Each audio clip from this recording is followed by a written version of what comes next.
She faked her death to escape the match. The Duke attended her funeral. Rise and shine, wife. The chapel smelled of lilies and lies. Sebastian Ashworth, the Duke of Thornbury, stood at the back of the modest stone building and watched mourners file past a closed coffin draped in white silk. He had not planned to attend. Indeed, he had told his secretary that morning that there was no point. He had never met the woman, had exchanged no letters with her, had nothing to grieve but a business arrangement gone awry. And yet here he stood, his black coat absorbing what little autumn light filtered through the narrow windows, feeling something he could not quite name settle in his chest, like river silt. The Baron Blackwood sat in the front pew, his face a mask of rigid fury rather than grief. Beside him, a boy of perhaps 15 or 16 years stared straight ahead with reddened eyes, the brother, Sebastian recalled. The heir now, he supposed, to whatever remained of the Blackwood fortunes after the father finished gambling them into oblivion. That had been the purpose of this match, after all. Sebastian's money and title in exchange for a young, healthy bride from an old family who would give him heirs and ask nothing more of him than a generous allowance and benign neglect. A simple transaction. He had been entirely clear about his requirements when the marriage broker approached him. A wife who was quiet, biddable, and undemanding.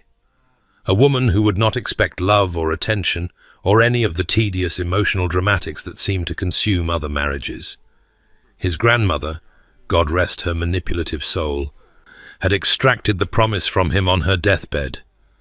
Secure the succession, Sebastian. Give me your word. And because he had never been able to deny her anything, he had agreed to marry a stranger. Now that stranger was dead, drowned in the ornamental lake on her family's estate 3 weeks before their wedding was to take place. A boating accident, the letter had said. A sudden storm. The body recovered, but too damaged for viewing. Sebastian's jaw tightened as he studied the closed coffin. Something about the tableau before him rang false, though he could not identify what. Perhaps it was the Baron's obvious anger, barely concealed beneath a thin veneer of appropriate grief. Perhaps it was the way the household servants clustered together, not weeping but watchful, exchanging glances he could not interpret. Perhaps it was simply his own nature. He had learned long ago that people lied more often than they told the truth, and he had stopped expecting honesty from anyone. The vicar droned on about dust and ashes and the mysterious workings of Providence. Sebastian let the words wash over him without penetrating.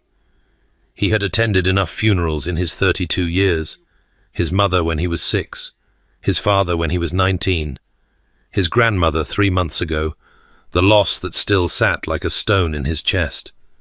And before that, 10 years ago now, the funeral that had broken something in him that he suspected would never be repaired.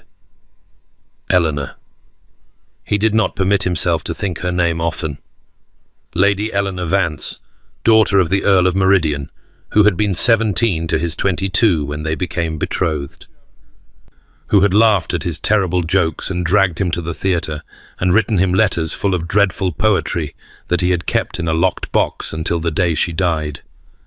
She had caught a fever while he was in Scotland on business, and by the time he returned, she was already in the ground. He had not even been able to say goodbye. That was the day Sebastian Ashworth became the Stone Duke. It was easier, he discovered, to feel nothing than to risk feeling everything. Safer to be cold than to warm himself at a fire that might go out without warning. For 10 years he had conducted his life with the precision of a military campaign, permitting no attachments beyond his grandmother, expecting nothing from anyone, offering nothing in return. And now Miss Honoria Blackwood had drowned herself, or been drowned, or fallen, or whatever had actually occurred, and Sebastian found himself standing at the funeral of yet another woman. He had failed. Not through absence this time, but through something perhaps worse. Through indifference. Through viewing her as nothing more than a clause in a contract, a portrait on a wall, a means to an end. He had seen the portrait exactly once, delivered to his townhouse shortly after the betrothal was formalized. It showed a young woman with auburn hair scraped back severely from a pale face, her expression as blank as a closed door. She wore white, clutched a book in her lap, as if uncertain what to do with her hands, and stared out of the canvas with eyes that told him absolutely nothing about the person behind them. He had looked at it for perhaps 30 seconds, noted that she was neither ugly nor beautiful, but simply adequate, and instructed his butler to hang it in the gallery with the other family portraits. He had not looked at it again. Now he supposed someone would have to take it down. The service concluded. Sebastian watched the mourners file past the coffin, touching the silk, murmuring prayers. The Baron stood stiffly, accepting condolences with a tight-lipped expression that suggested he was calculating the financial implications of his daughter's death. The boy, the brother, had tears streaming openly down his face, and something in his obvious, unguarded grief made Sebastian's chest constrict. He should leave. He had done his duty by appearing, demonstrating that the Duke of Thornbury honoured his commitments even when those commitments had been rendered moot by death. There was nothing more to be accomplished here. No comfort he could offer to a family who were strangers, no grief he could perform that would not be performative. And yet he lingered. A woman near the front caught his attention, a lady's maid perhaps, or a companion, wearing the black of deep mourning, with a veil obscuring her features. She stood apart from the other servants, her posture oddly rigid, her gloved hands clenched at her sides. As Sebastian watched, she turned her head slightly in his direction, and though he could not see her face through the dark lace, he had the uncanny sensation that she was staring directly at him. A moment later, she slipped through a side door and vanished. Sebastian frowned. The entire scene felt wrong, like a play performed by actors who had not properly rehearsed their parts. But what did it matter? Miss Honoria Blackwood was dead. The contract was void. His grandmother could not hold him to a promise that God himself had rendered impossible to keep. He was free to return to his solitary existence, to his cold townhouse and his empty title and his carefully constructed walls. He turned and walked out of the chapel without speaking to anyone. The autumn air hit his face like a slap, sharp with the promise of coming winter. His carriage waited at the end of the lane, his driver stamping his feet against the chill. Sebastian paused on the stone steps, looking up at the grey sky, and permitted himself one moment of something that felt disturbingly like regret. He had never even learned what colour her eyes were. The portrait had been done in half-light, rendering them indistinct, neither brown, nor green, nor blue, but simply dark. He would never know now whether they had sparked with intelligence or glazed with boredom, whether they had been kind or cruel or merely empty. He would never know anything about her at all. "Your Grace?" His driver had approached, concern evident in the man's weathered face. Sebastian realized he had been standing motionless on the steps for an inappropriately long time. "I am well, Harrison," he said, his voice carrying its usual cool distance. "Let us return to London." He did not look back at the chapel as the carriage pulled away. 3 months later, the Duke of Thornbury travelled to the Devonshire coast on business he would have preferred to delegate. The estate at Saltmere had been neglected for years. His father had won it in a card game and promptly forgotten it existed. And Sebastian had followed suit until his solicitor informed him that the property was either going to require significant investment or would need to be sold. Selling was the obvious choice. Sebastian had no attachment to the place and no desire to add another property to his already unmanageable portfolio. But his solicitor had also mentioned that several tenants' families had worked the land for generations, and that a sale to certain interested parties would likely result in their displacement. Sebastian might be cold, but he was not cruel. He would inspect the property himself, assess what was needed, and make a decision based on fact rather than convenience. At least that was what he told himself. The truth, which he did not examine too closely, was that London had become suffocating. Society had moved on from the gossip about his broken betrothal, but he found himself unable to settle back into his old routines. His library felt emptier than before. His dinners were silent in a way that had once been comfortable, but now seemed merely lonely. He had begun dreaming of funerals, sometimes Eleanor's, sometimes his grandmother's, sometimes a faceless woman in white silk whom he had never troubled to meet. He needed distance. Saltmere would provide it. The village was smaller than he expected, a collection of stone cottages clustered around a small harbour where fishing boats bobbed in the grey water. The inn. The Mermaid's Rest was modest but clean, and the innkeeper, a stout woman named Mrs. Pemberton, seemed genuinely flustered to be hosting a duke. "Your Grace, we had no idea if we had known you was coming. We would have the best room, of course, though I fear it's not what you're accustomed to." "It will be fine," Sebastian interrupted, more curtly than he intended. He softened his tone with effort. "I am not here for luxury, Mrs. Pemberton, merely a bed for a few nights while I conduct business." Of course, Ellen!" The innkeeper raised her voice, calling toward the back of the building. "Ellen, come and show his grace to the blue room, and for heaven's sake make sure there are fresh linens." A woman emerged from what appeared to be a small office behind the main desk, her head bent over a ledger she was still writing in. "One moment, I am nearly finished with the—" She looked up. Sebastian would remember this moment for the rest of his life. The precise way the afternoon light fell through the dusty window, illuminating motes of dust in the air, the smell of salt and wood smoke and something baking in the kitchen, the sound of the ledger hitting the floor as it slipped from suddenly nerveless fingers. The woman staring at him had auburn hair escaping from a practical knot at the nape of her neck. Her dress was simple, dark blue wool, the kind of garment a respectable widow of modest means might wear. Her face was pale, her lips slightly parted, her eyes were brown.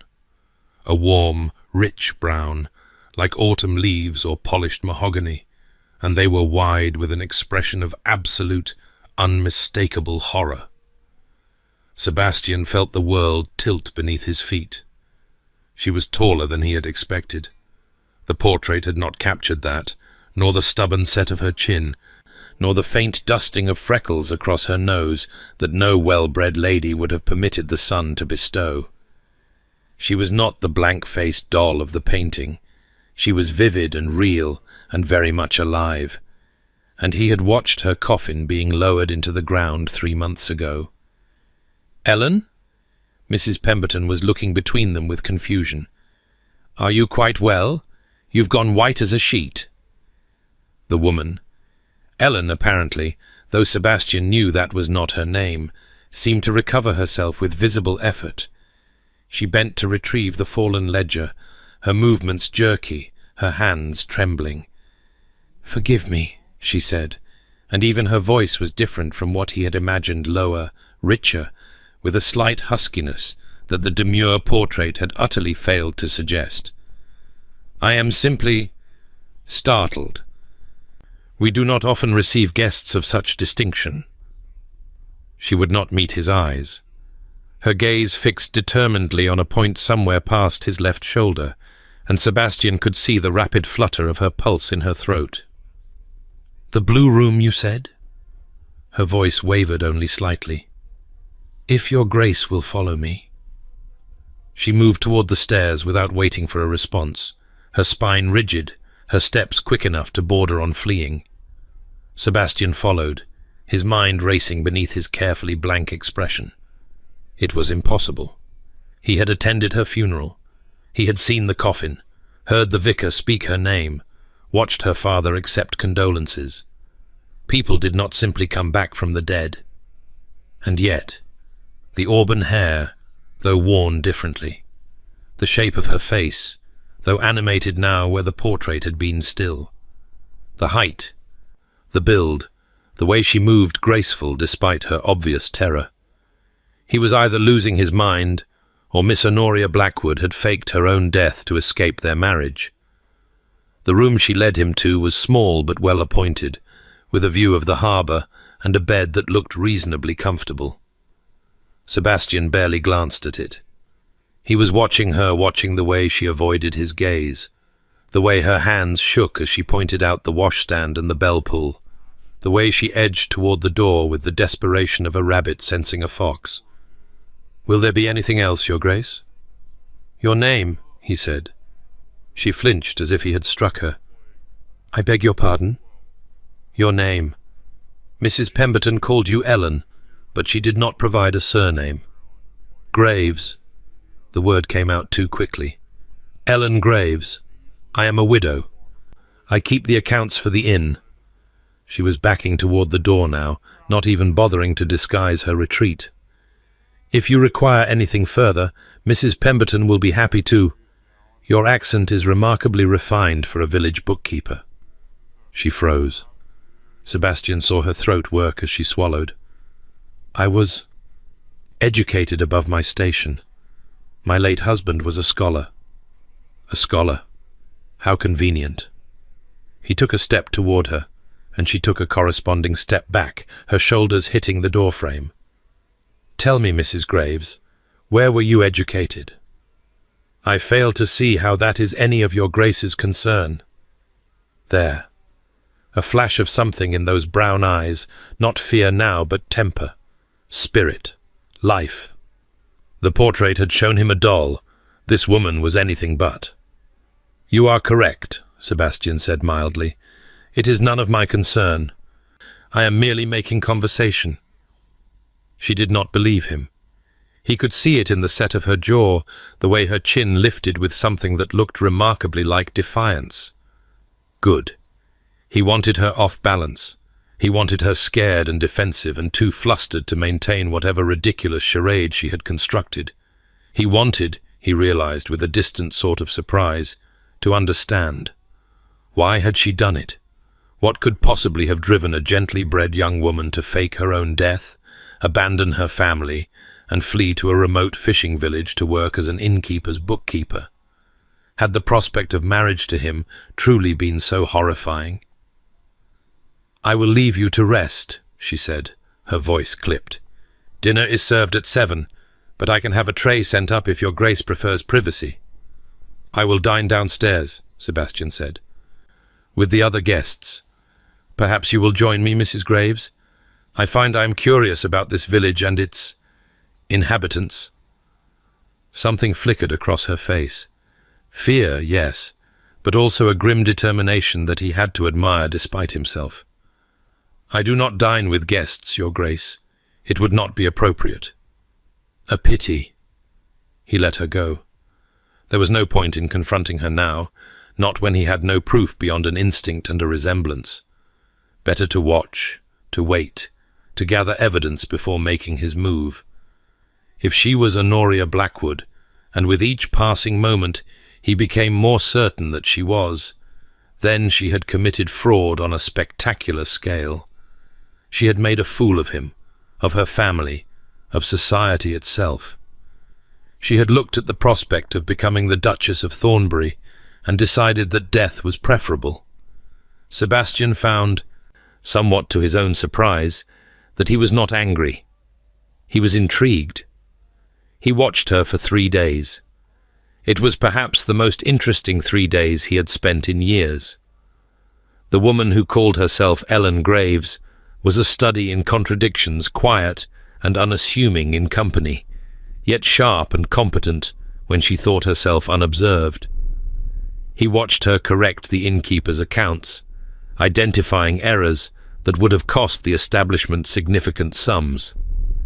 He listened from a table in the common room as she spoke fluent French to a merchant from Calais who had stopped for the night, negotiating terms for wine purchases with a skill that would not have been out of place in a London boardroom. He observed her interaction with the village children who ran errands for the inn, noting how her reserved demeanor softened when she spoke to them, how she slipped them extra coins when she thought no one was looking. She was intelligent. That much was abundantly clear. far more intelligent than the portrait or his own assumptions had suggested.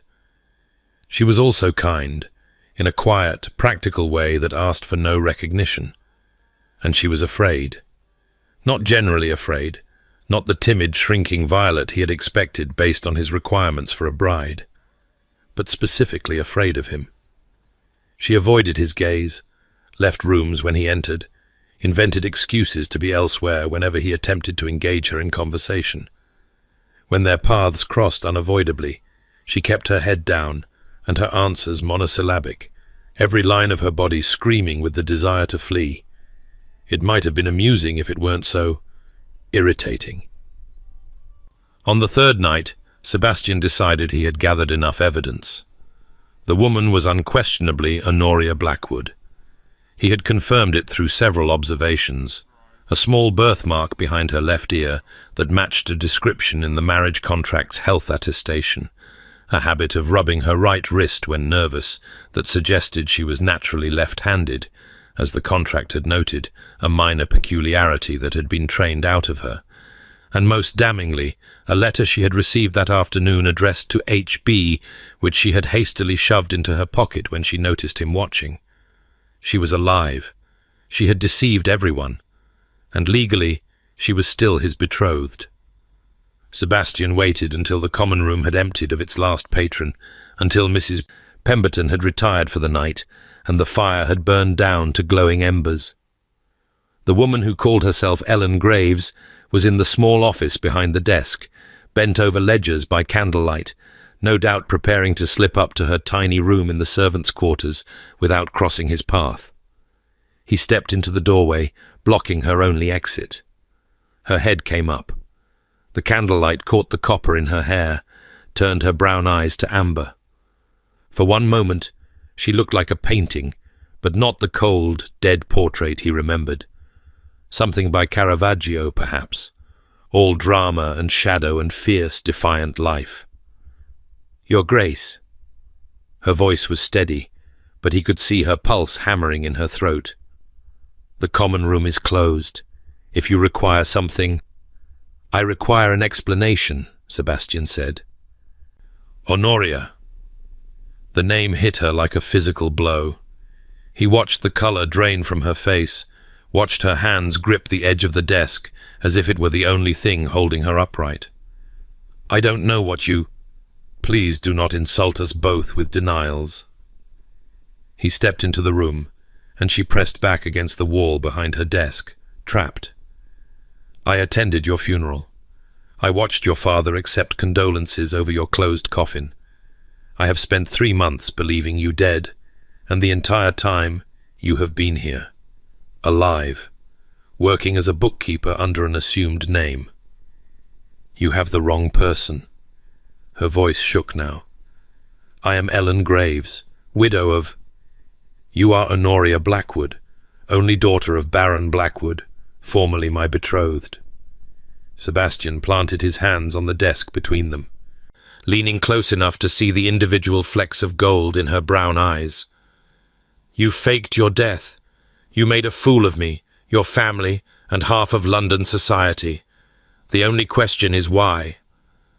She stared at him for a long moment, and he watched the war play out across her face, the desperate clinging to her fiction, the dawning realization that he would not be fooled, and finally, a strange sort of resignation. "Because I would rather be dead," she said quietly, "than spend my life as a broodmare for a man who described his ideal wife as quiet, biddable, and undemanding." Sebastian rocked back, genuinely startled. "You heard that?" "I heard everything." There was fire in her voice now, 3 months of suppressed fury breaking through.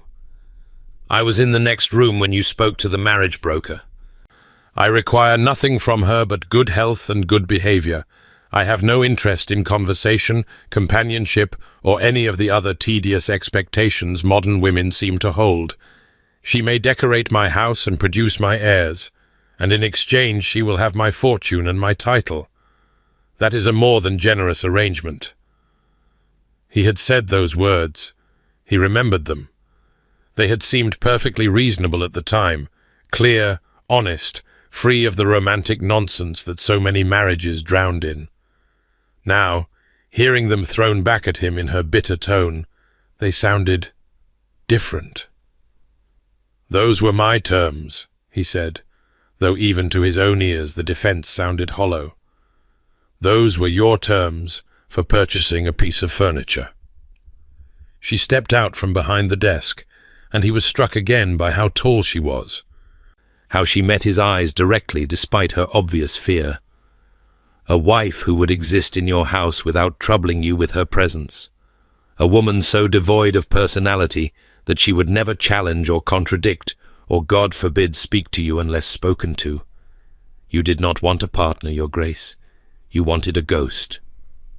And so you decided to become one. I decided to become myself. Her chin lifted, and despite the precariousness of her situation, she showed no sign of backing down. For the first time in my life, I am not my father's political pawn, or my mother's failed project, or your contractual obligation. I am Ellen Graves. I work for my living. I make my own choices. I exist for my own sake, not as an appendage to some man's legacy. Sebastian studied her, this woman who had chosen obliteration over marriage to him. She was nothing like what he had expected. The portrait had shown him a canvas. She was a roaring fire. The marriage broker had described a docile, well-trained young lady. She was a creature of stubborn defiance and sharp intelligence. The father had promised a daughter who knew her place. She had burned that place to the ground and walked away without looking back. He should be furious. He should drag her back to London in chains and expose her deception to the world. He should feel betrayed, insulted, made a mockery of by a slip of a girl who had decided his offer of wealth and status was worse than social death. Instead, he felt something far more dangerous. He felt curious.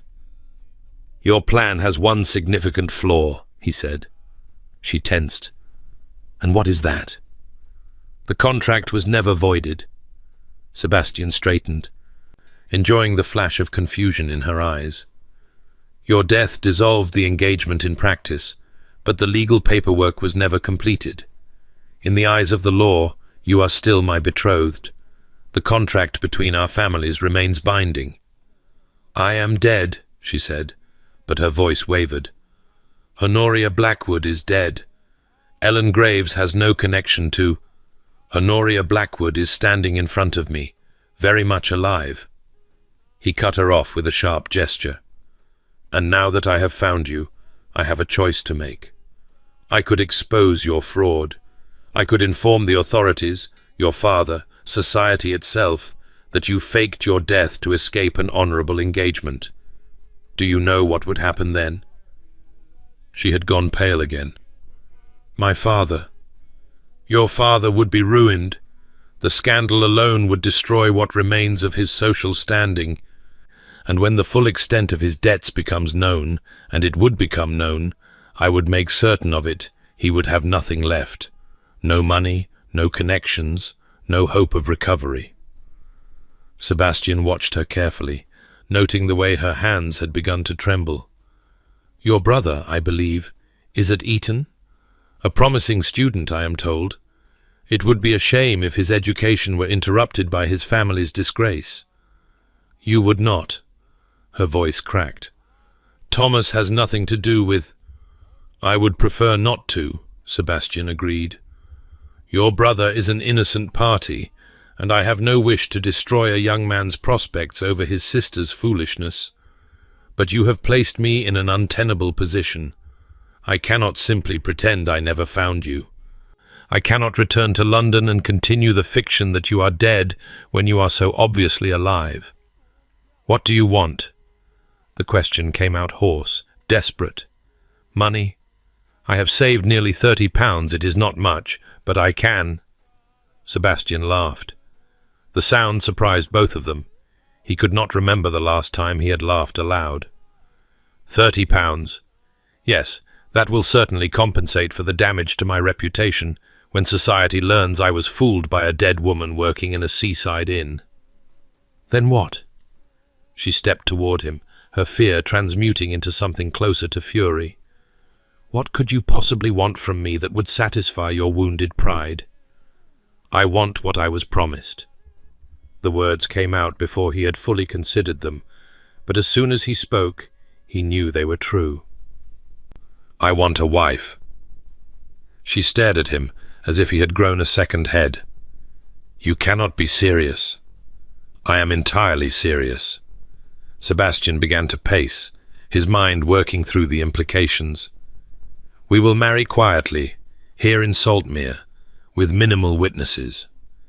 We will then return to London, where I will announce that reports of your death were greatly exaggerated, a misunderstanding, a confusion, some suitable explanation that accounts for your 3-month absence without revealing the truth." "You want me to marry you?" Her voice was flat with disbelief. "The man I risked everything to escape. I want to fulfill the contract between our families." He stopped pacing, turning to face her. "I made a promise to my grandmother on her deathbed. I will keep that promise. You will give me heirs. You will perform your duties as Duchess. And in exchange, I will protect your family from the consequences of your deception." "This is madness. This is a business arrangement." He crossed to her, close enough to see the frantic pulse in her throat, the fine tremor running through her body. "The same arrangement you agreed to before you decided that drowning was preferable. The terms have not changed. The terms are precisely why I—" She broke off, shaking her head. "I would rather you exposed me. I would rather face prison than—" "Prison?" Sebastian raised an eyebrow. "You flatter yourself. Fraud is a civil matter, not a criminal one. You would not go to prison, Miss Blackwood. You would simply be destroyed. Your reputation, your family's reputation, your brother's future, all of it gone. And for what? Because you objected to being quiet, biddable, and undemanding?" She flinched at her own words thrown back at her. "I would rather be destroyed as myself," she said quietly, "than saved as your possession." Something in her voice made Sebastian pause. There was real pain there, beneath the defiance. Real fear, though not the kind he had expected. She was not afraid of him physically, he realized. She was afraid of disappearing, of becoming the ghost he had described, existing in his house without existing at all. He thought of the portrait hanging in his gallery. The blank face, the empty eyes, the complete absence of the woman standing before him. What if the terms changed? She looked up, startled.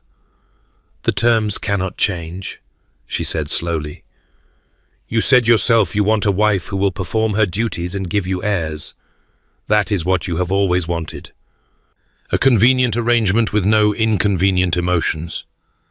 "I wanted that," Sebastian admitted, "because I believed that was all a wife could be. A contract fulfilled, a duty discharged. I did not consider that she might be—" He paused, searching for the right word. "Interesting. Interesting." She repeated the word as if it were a foreign language.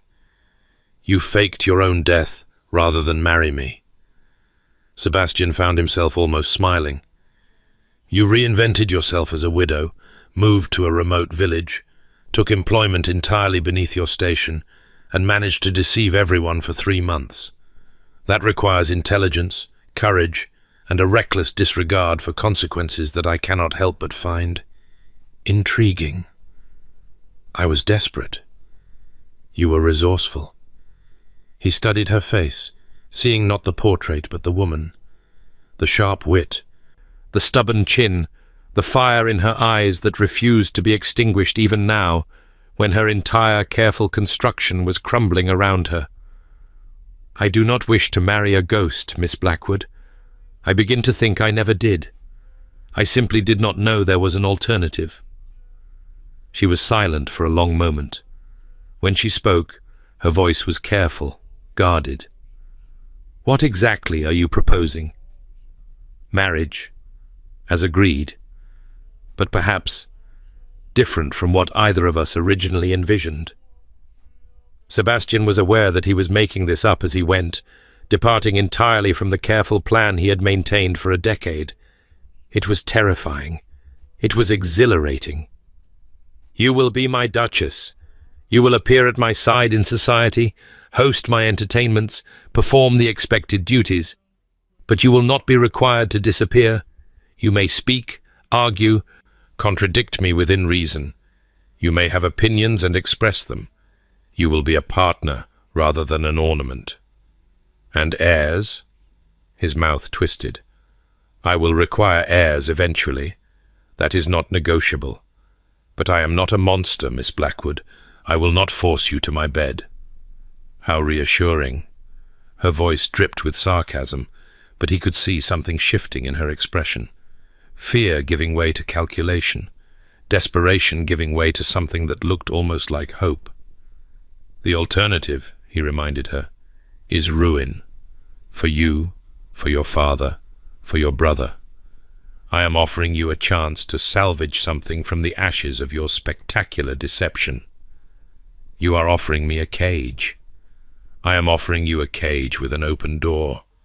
He held her gaze, willing her to understand.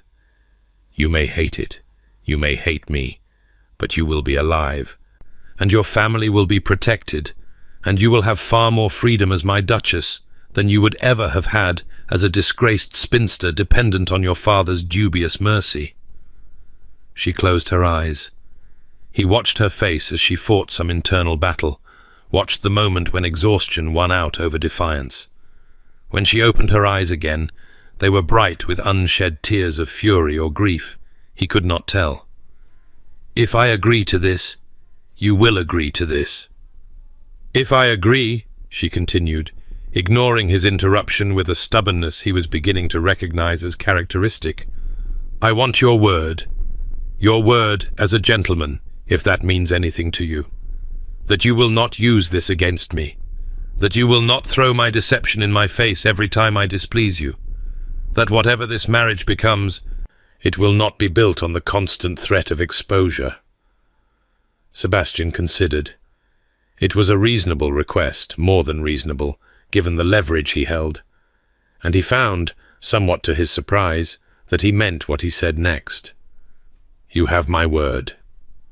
She nodded slowly, a woman accepting a sentence rather than a proposal. "Then I suppose I have no choice." "You had a choice," Sebastian corrected.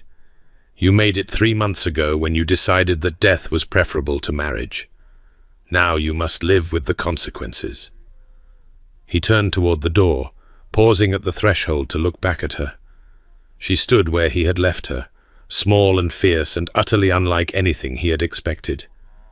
"We will marry tomorrow," he said. "I will make the arrangements with the vicar in the morning. I suggest you spend the night considering how you will explain your resurrection to London society." He was almost through the door when her voice stopped him. "You never asked." Sebastian turned. "Asked what?" "Why I did it." She met his eyes, and there was something raw in her expression now, something unguarded. "You know how, and you know that I did, but you never asked why. What was so terrible about the prospect of marrying you that I preferred to let everyone believe I was dead? I assumed it was the terms I described, the quiet, biddable. It wasn't just the terms." She cut him off, and he saw her hands clench at her sides. "It was you, your reputation, the way people talked about you, the Stone Duke, they call you, the man without a heart. My father told me you were perfect, that you would never trouble me with demands for affection or attention, that I could live exactly as I pleased as long as I produced your heirs. Do you understand? He sold me to you because you would not care, because I could be invisible in your house just as I was invisible in his." Sebastian felt something shift in his chest, an uncomfortable sensation, like ice beginning to crack. "And that was intolerable to you?" "I have been invisible my entire life." Her voice broke on the words. I thought if I could escape, if I could become someone else, someone who existed for her own sake. I thought I could finally matter, even if it was only to myself. The silence stretched between them. Sebastian should say something cutting perhaps, to remind her of her place, something dismissive, to make clear that her feelings were irrelevant to the arrangement they had agreed upon. Instead, he found himself thinking of Eleanor, of the way she had looked at him as if he were the only person in the room, of the way he had felt, for those brief months of their engagement, like he finally existed in color instead of grey, of the way he had carefully, deliberately erased himself in the years since her death, becoming exactly the stone creature society believed him to be. "You matter," he said, and the words surprised him as much as they surprised her. "You are infuriating and reckless and possibly deranged, but you are not invisible. Not to me." She stared at him, her lips parted in shock. "Get some sleep, Miss Blackwood." He turned away before she could respond, before he could say anything else he had not planned. "Tomorrow, you rise from the grave. I suggest you be well rested for the occasion." He was 3 steps down the hallway when he heard her voice, small but clear in the darkness. "Honoria." He stopped. "If we are to be married," she said, "you should call me Honoria." Sebastian did not turn around. He did not trust himself to look at her again, not with this strange, cracking feeling in his chest that he could not identify. "Good night, Honoria," he said. He walked away without waiting for her response, but he could feel her gaze on his back all the way up the stairs. He did not sleep that night. Instead, Sebastian sat in the chair by the window of his small room, staring out at the black water of the harbour and the distant lights of fishing boats. The moon hung low and swollen over the waves, and the sound of the sea against the rocks was a constant, rhythmic whisper that should have been soothing, but somehow was not. He was going to marry her. The decision had been made in the heat of the moment, driven by some combination of practical necessity and something else, something he was not prepared to examine too closely. The contract was binding. Her deception had to be addressed. Marriage was the simplest solution, the cleanest way to resolve the situation without scandal or ruin. And yet, he could not stop thinking about her face when she spoke of being invisible. The crack in her voice, the shine of tears she refused to shed, the fierce, stubborn defiance that burned in her even when she was cornered and desperate. She was nothing like Eleanor. Eleanor had been soft, gentle, eager to please. She had looked at Sebastian like he hung the moon, and he had basked in that adoration without ever considering what she might want or need beyond his attention. He had been young, arrogant, certain that love was simple and forever. He had been a fool. Honoria Blackwood would never look at him with adoration. She would argue and challenge and contradict. She would demand to be seen, to be heard, to matter. She would not disappear into the role of Duchess as his grandmother had wanted, a silent helpmeet producing heirs and managing the household. She would be a presence in his life, unavoidable and infuriating, and utterly unlike anyone he had ever known. The thought should have terrified him. Instead, as he watched the moon sink toward the horizon, Sebastian found himself almost looking forward to tomorrow. They married at 10 o'clock in the morning, in the small stone church at the edge of the village. The vicar was elderly and half-deaf, which was fortunate, as Sebastian's explanation for the hasty ceremony was thin at best. The witnesses were Mrs. Pemberton and her husband, the innkeeper, both of whom seemed utterly confused by the revelation that their respectable widow bookkeeper was actually the daughter of a baron about to become a duchess. Honoria wore her dark blue wool dress, the nicest garment she owned in her new identity. Sebastian had offered to send for something more appropriate, but she had refused with a sharp shake of her head. "I am not going to pretend this is something it is not," she said. "Let me at least be honest about one thing today." He had not argued. The ceremony itself was brief, The vicar recited the required words. Sebastian gave the appropriate responses, and Honoria spoke her vows in a voice that did not waver, even as her hands trembled in his. When it came time to exchange rings, Sebastian produced a simple gold band from his pocket, the same ring his grandmother had worn for 50 years of marriage. He had brought it intending to use it for the original ceremony, back when his bride was still alive, and had never removed it from his travelling case. It fit her finger perfectly. "With this ring, I thee wed," he said, and something shifted in the air between them. For a moment, the ceremony felt real, not a practical arrangement, but a genuine joining, two people stepping together into an unknown future. Then the vicar pronounced them man and wife, and the moment shattered into prosaic reality. They signed the register. They accepted the fumbling congratulations of the witnesses. They walked out of the church into pale autumn sunshine, and Sebastian handed his new wife into the waiting carriage with all the formality of a stranger.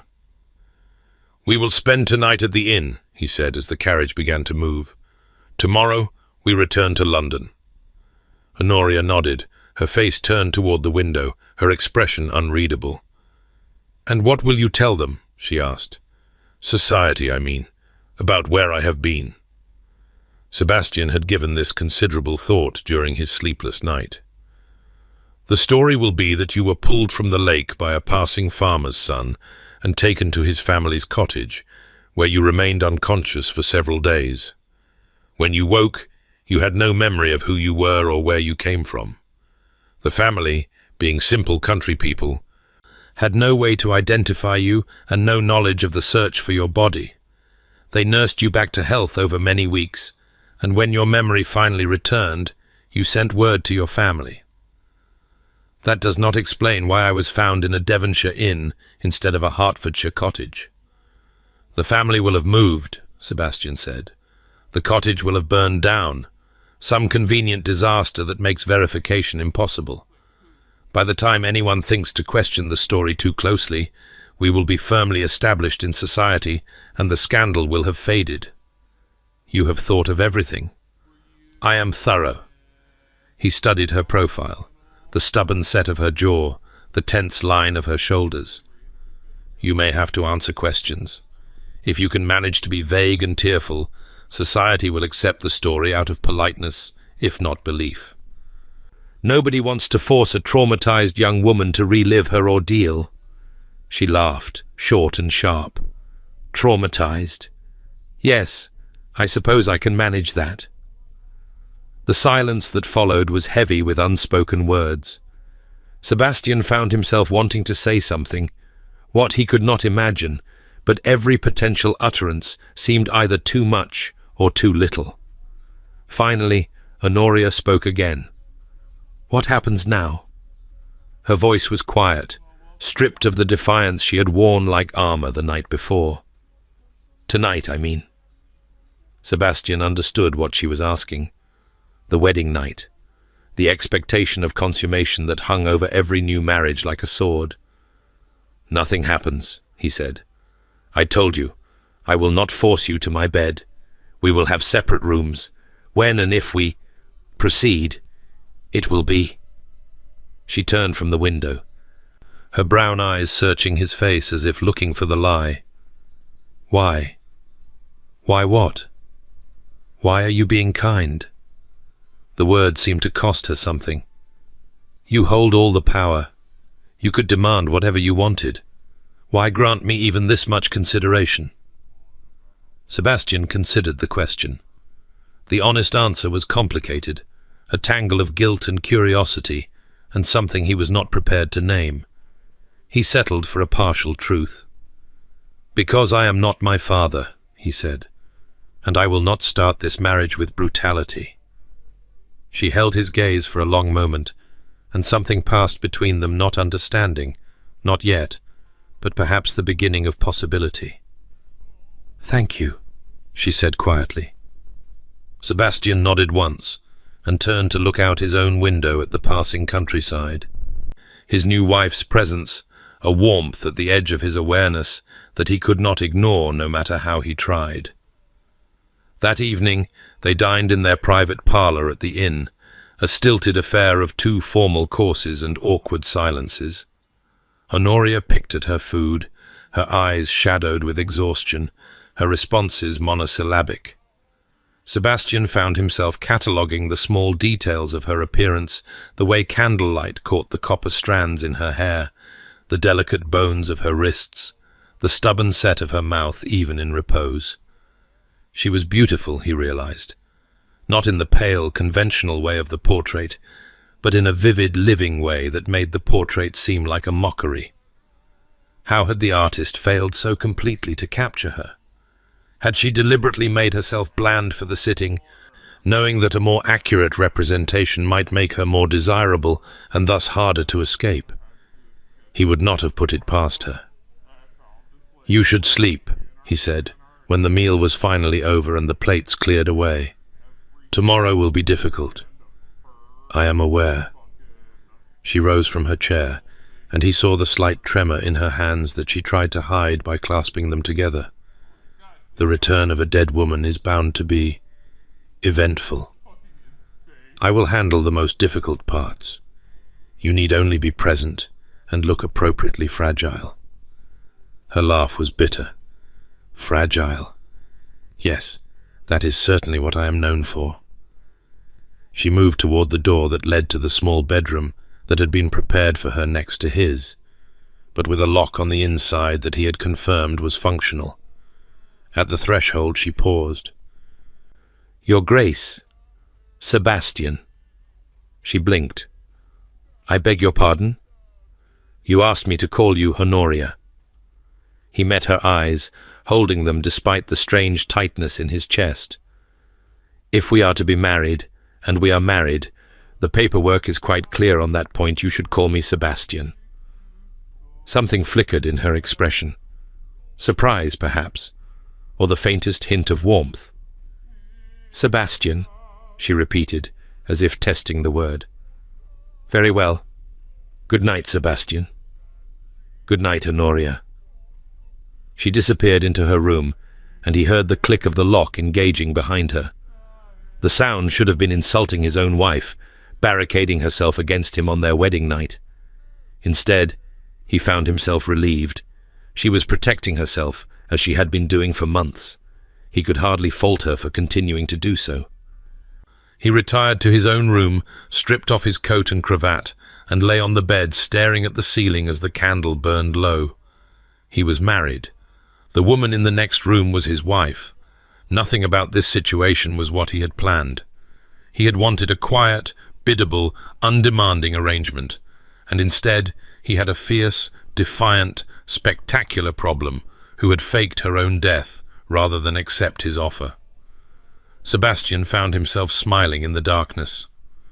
"Rise and shine, wife," he murmured to himself, testing the words. They felt strange on his tongue. Strange, but not unpleasant. Tomorrow they would return to London. Tomorrow the real challenge would begin convincing society that Miss Honoria Blackwood had miraculously survived her drowning, selling the lie that would protect them both from scandal, building some kind of functional marriage from the wreckage of deception and desperation. But that was tomorrow. Tonight he would simply lie in the darkness and listen to the sea, and wonder what strange twist of fate had brought him here to a remote fishing village, to a woman who defied everything he thought he wanted, to the beginning of something he could not yet name. The candle guttered and went out, leaving him alone with his thoughts and the distant whisper of the waves. The carriage wheels ground against the London cobblestones with a sound that seemed to echo in Honoria's chest like a death knell. She had not been in the city for nearly 4 months, not since the night she had crept out of her father's townhouse with a single carpet-bag and a heart full of desperate hope. Now she was returning as a ghost made flesh, a duchess instead of a desperate fugitive, and she could not decide which fate was worse. Sebastian sat across from her in the carriage, his face composed into its customary mask of aristocratic indifference. They had spoken little during the 2-day journey from Saltmere, communicating in brief, practical exchanges about meals and rest stops and the story they would tell. He had been polite, distant, correct in every way, the perfect gentleman escorting his bride to her new home. She hated it. Not him, precisely. She was not certain what she felt about him anymore. The cold monster of her imagination had failed to materialize. In his place was a man of contradictions, capable of both cutting ultimatums and unexpected kindnesses.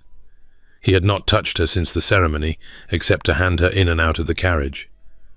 He had arranged for separate rooms at every inn along the route.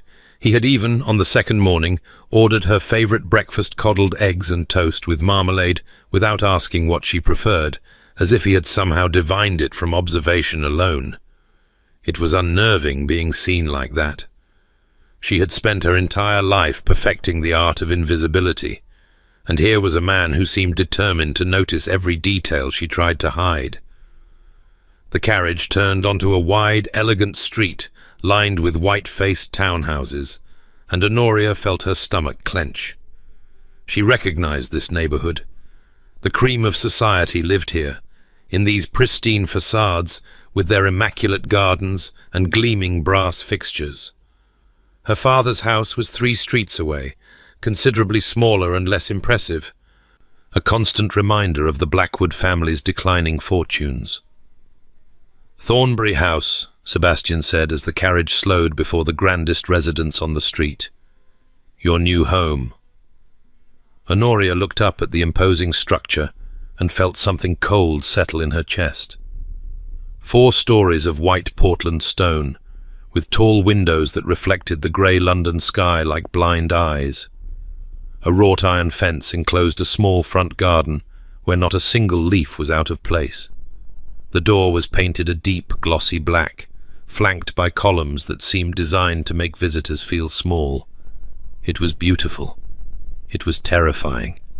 It looked exactly like a very elegant prison. "The staff have been informed of your arrival," Sebastian continued, his voice carefully neutral. "They believe the story we agreed upon: your miraculous survival, your memory loss, your recovery. They will have questions, but they are too well trained to ask them directly." How reassuring. He glanced at her, and she thought she caught a flicker of something: amusement, sympathy, before his expression smoothed back into blankness. "The housekeeper is Mrs. Aldridge.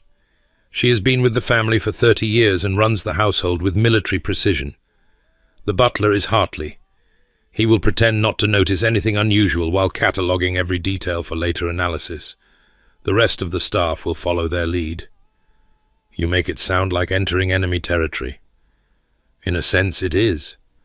Sebastian's voice was quiet, serious. "Servants talk. What happens in this house will be known throughout London within a week. Every word you speak, every expression you make, every interaction you have will be observed and reported. The story we tell must be consistent, or we are both ruined." Honoria nodded, though her throat had gone tight. She had known this, intellectually. But sitting here, looking up at the house that would now be her home, the reality of her situation pressed down on her like a physical weight. She was the Duchess of Thornbury. She had a role to play, a performance to maintain, a lie to live for the rest of her life. And if she faltered, even once, everything would crumble. The carriage door opened. A footman in immaculate livery stood waiting, his face professionally blank. Behind him, lined up on the front steps, was an army of servants in matching uniforms, maids in grey with white caps, footmen in the Thornbury colours of deep blue and silver, and at their head, a tall woman with steel-grey hair and a face that suggested she had never smiled in her life. Mrs. Aldridge, Honoria presumed. Sebastian descended first, then turned to offer his hand. Honoria took it, feeling the warmth of his fingers through her thin gloves, and stepped down onto the cobblestones. The servants bowed and curtsied in a wave of practiced deference. Mrs. Aldridge stepped forward, her expression revealing nothing. "Your Grace," she said, addressing Sebastian, "welcome home. and may I offer my congratulations and welcome to Her Grace, the Duchess." "Thank you, Mrs. Aldridge." Sebastian's voice carried easily across the assembled staff. "As you have been informed, Her Grace has endured a significant ordeal and is still recovering. She will need time to adjust to her new circumstances. I trust you will extend her every courtesy and consideration." "Of course, Your Grace." Honoria felt dozens of eyes on her, assessing, cataloguing, judging. She lifted her chin and forced her expression into something she hoped resembled serene exhaustion rather than naked terror. "Thank you all," she said, and was proud when her voice emerged steady. "I am grateful for your welcome." A ripple passed through the assembled servants' surprise, perhaps, that she had spoken at all. Sebastian's hand found the small of her back, a light pressure guiding her forward, and they ascended the steps together. The interior of Thornbury House was even more imposing than the exterior. A vast entrance hall stretched before her, all marble floors and gilded mirrors, and a sweeping staircase that curved upward into shadow. Crystal chandeliers hung from the ceiling like frozen waterfalls. Portraits lined the walls, generations of Ashworths, staring down with the same pale eyes and impassive expressions. Honoria thought of the cramped room above the inn in Saltmere, with its worn wooden floors and its view of the harbour, and felt a sharp pang of loss. "I will show Her Grace to her chambers," Mrs. Aldridge said. "The blue suite has been prepared as instructed." "The blue suite." Honoria glanced at Sebastian. "The Duchess's traditional apartments," he explained. "Connected to mine by a shared sitting room, but with your own bedroom, dressing room, and private parlour. You will have complete privacy. Connected but separate. Close, but not too close. A physical manifestation of the terms he had outlined, proximity without intimacy, partnership without demands. Honoria nodded and followed Mrs. Aldridge up the sweeping staircase, Sebastian's footsteps echoing behind them. The blue suite was beautiful, she had to admit. Walls of pale blue silk, embroidered with silver thread in an intricate pattern of vines and flowers. Furniture of dark polished wood, elegant but comfortable. A massive four-poster bed hung with velvet curtains in a deeper shade of blue, like twilight. Windows that overlooked a private garden at the back of the house, where late autumn roses still bloomed in defiance of the season. It was a room fit for a duchess. It was also utterly impersonal, as if whoever had decorated it had deliberately avoided any detail that might reveal character or taste. The previous Duchess, His Grace's grandmother, used these rooms for 50 years, Mrs. Aldridge explained, her voice crisp and efficient. They have been aired and refreshed in anticipation of your arrival. If anything is not to your liking, you have only to say. Thank you, Mrs. Aldridge. Everything is lovely. The housekeeper nodded, her expression still giving nothing away. Dinner is served at 8.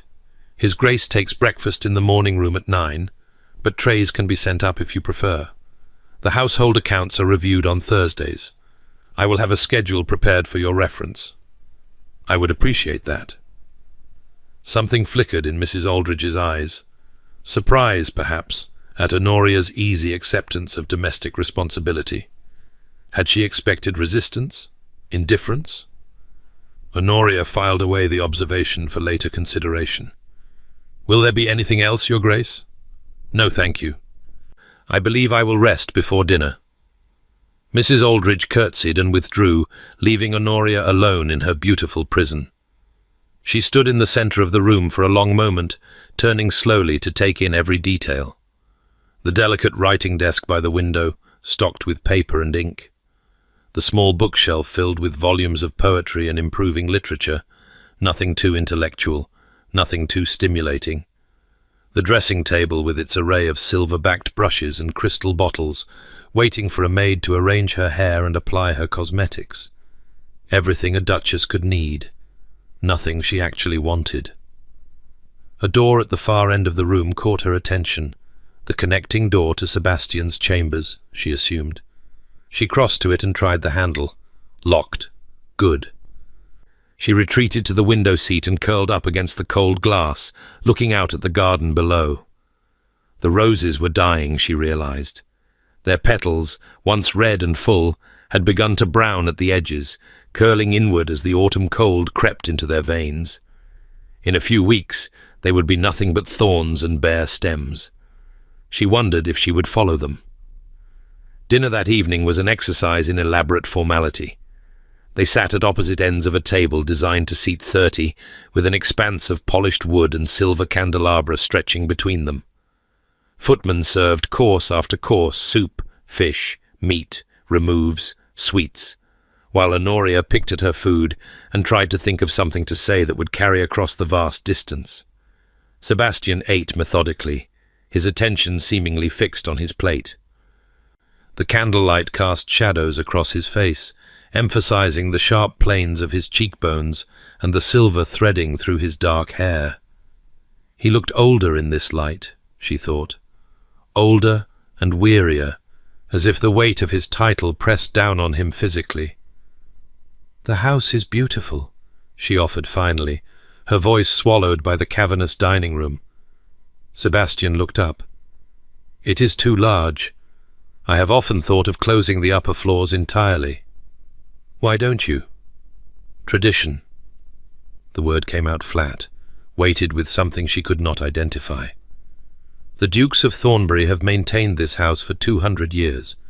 My grandmother would have been horrified by any reduction in its grandeur."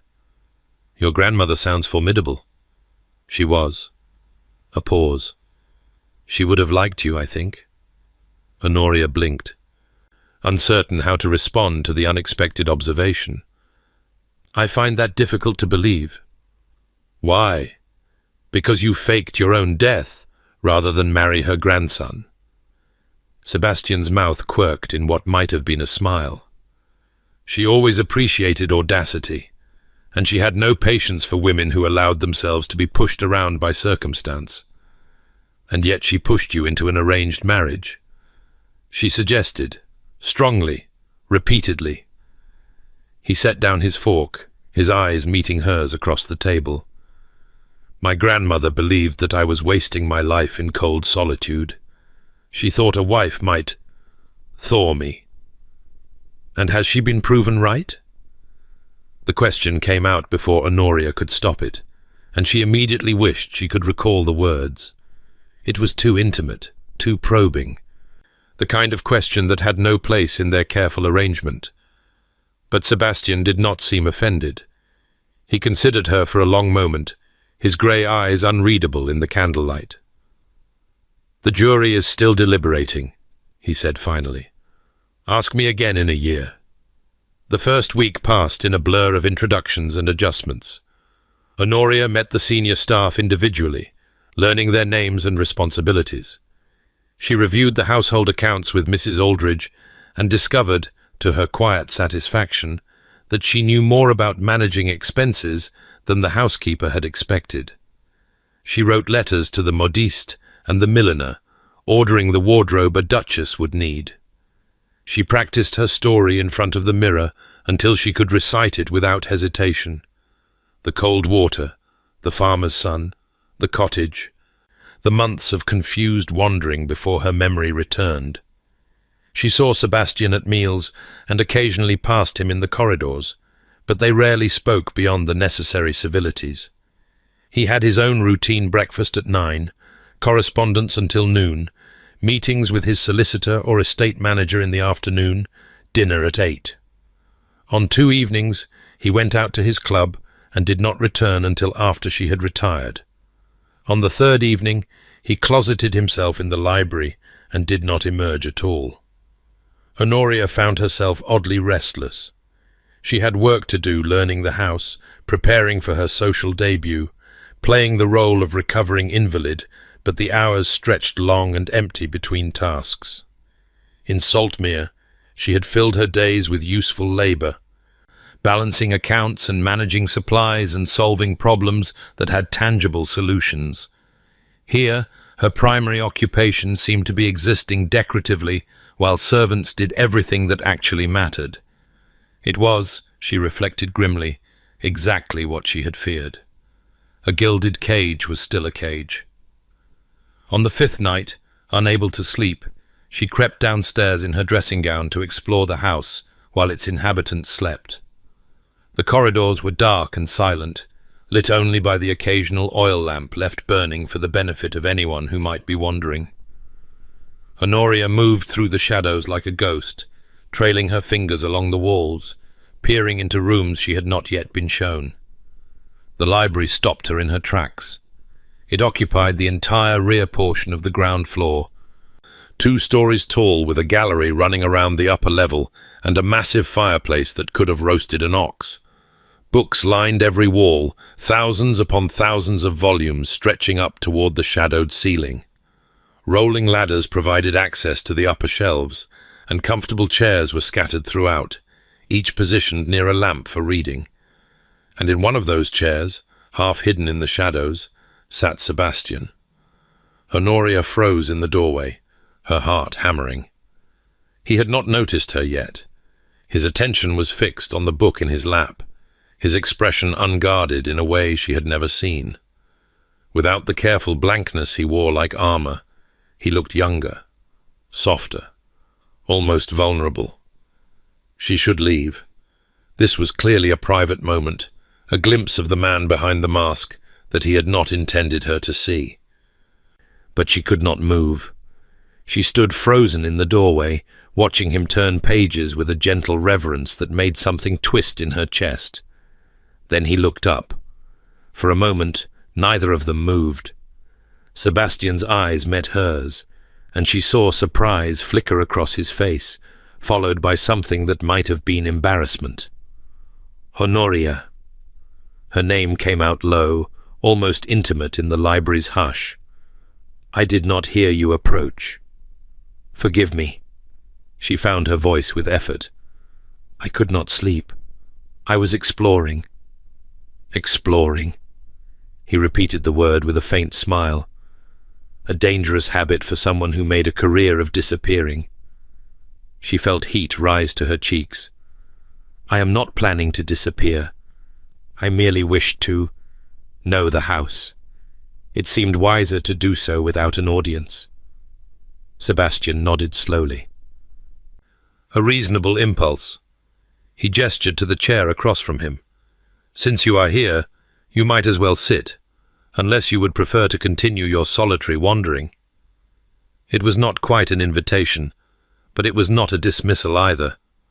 Honoria hesitated, acutely aware of her state of undress, only a nightgown and a thin dressing gown, her hair loose over her shoulders.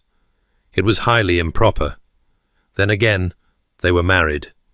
Propriety had rather lost its meaning. She crossed to the chair he had indicated and sank into it, tucking her feet beneath her for warmth. The fire had burned low, casting more shadow than light, but the intimacy of the setting seemed to demand softened tones rather than brightness. What are you reading? Sebastian glanced down at the book in his lap, and a curious expression crossed his face, almost sheepish, if such a thing were possible for the Stone Duke. Catullus, he said. Latin love poetry. Honoria blinked.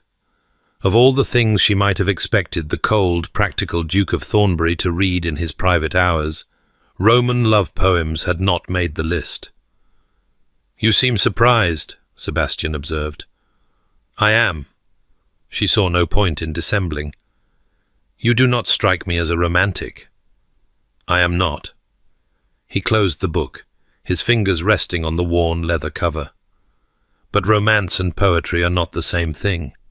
Catullus wrote about love with brutal honesty, the joy and the anguish in equal measure. There is no sentimentality in his work, no pretense that love is gentle or kind. He understood that it is savage, consuming, that it destroys as easily as it creates. That sounds rather bleak.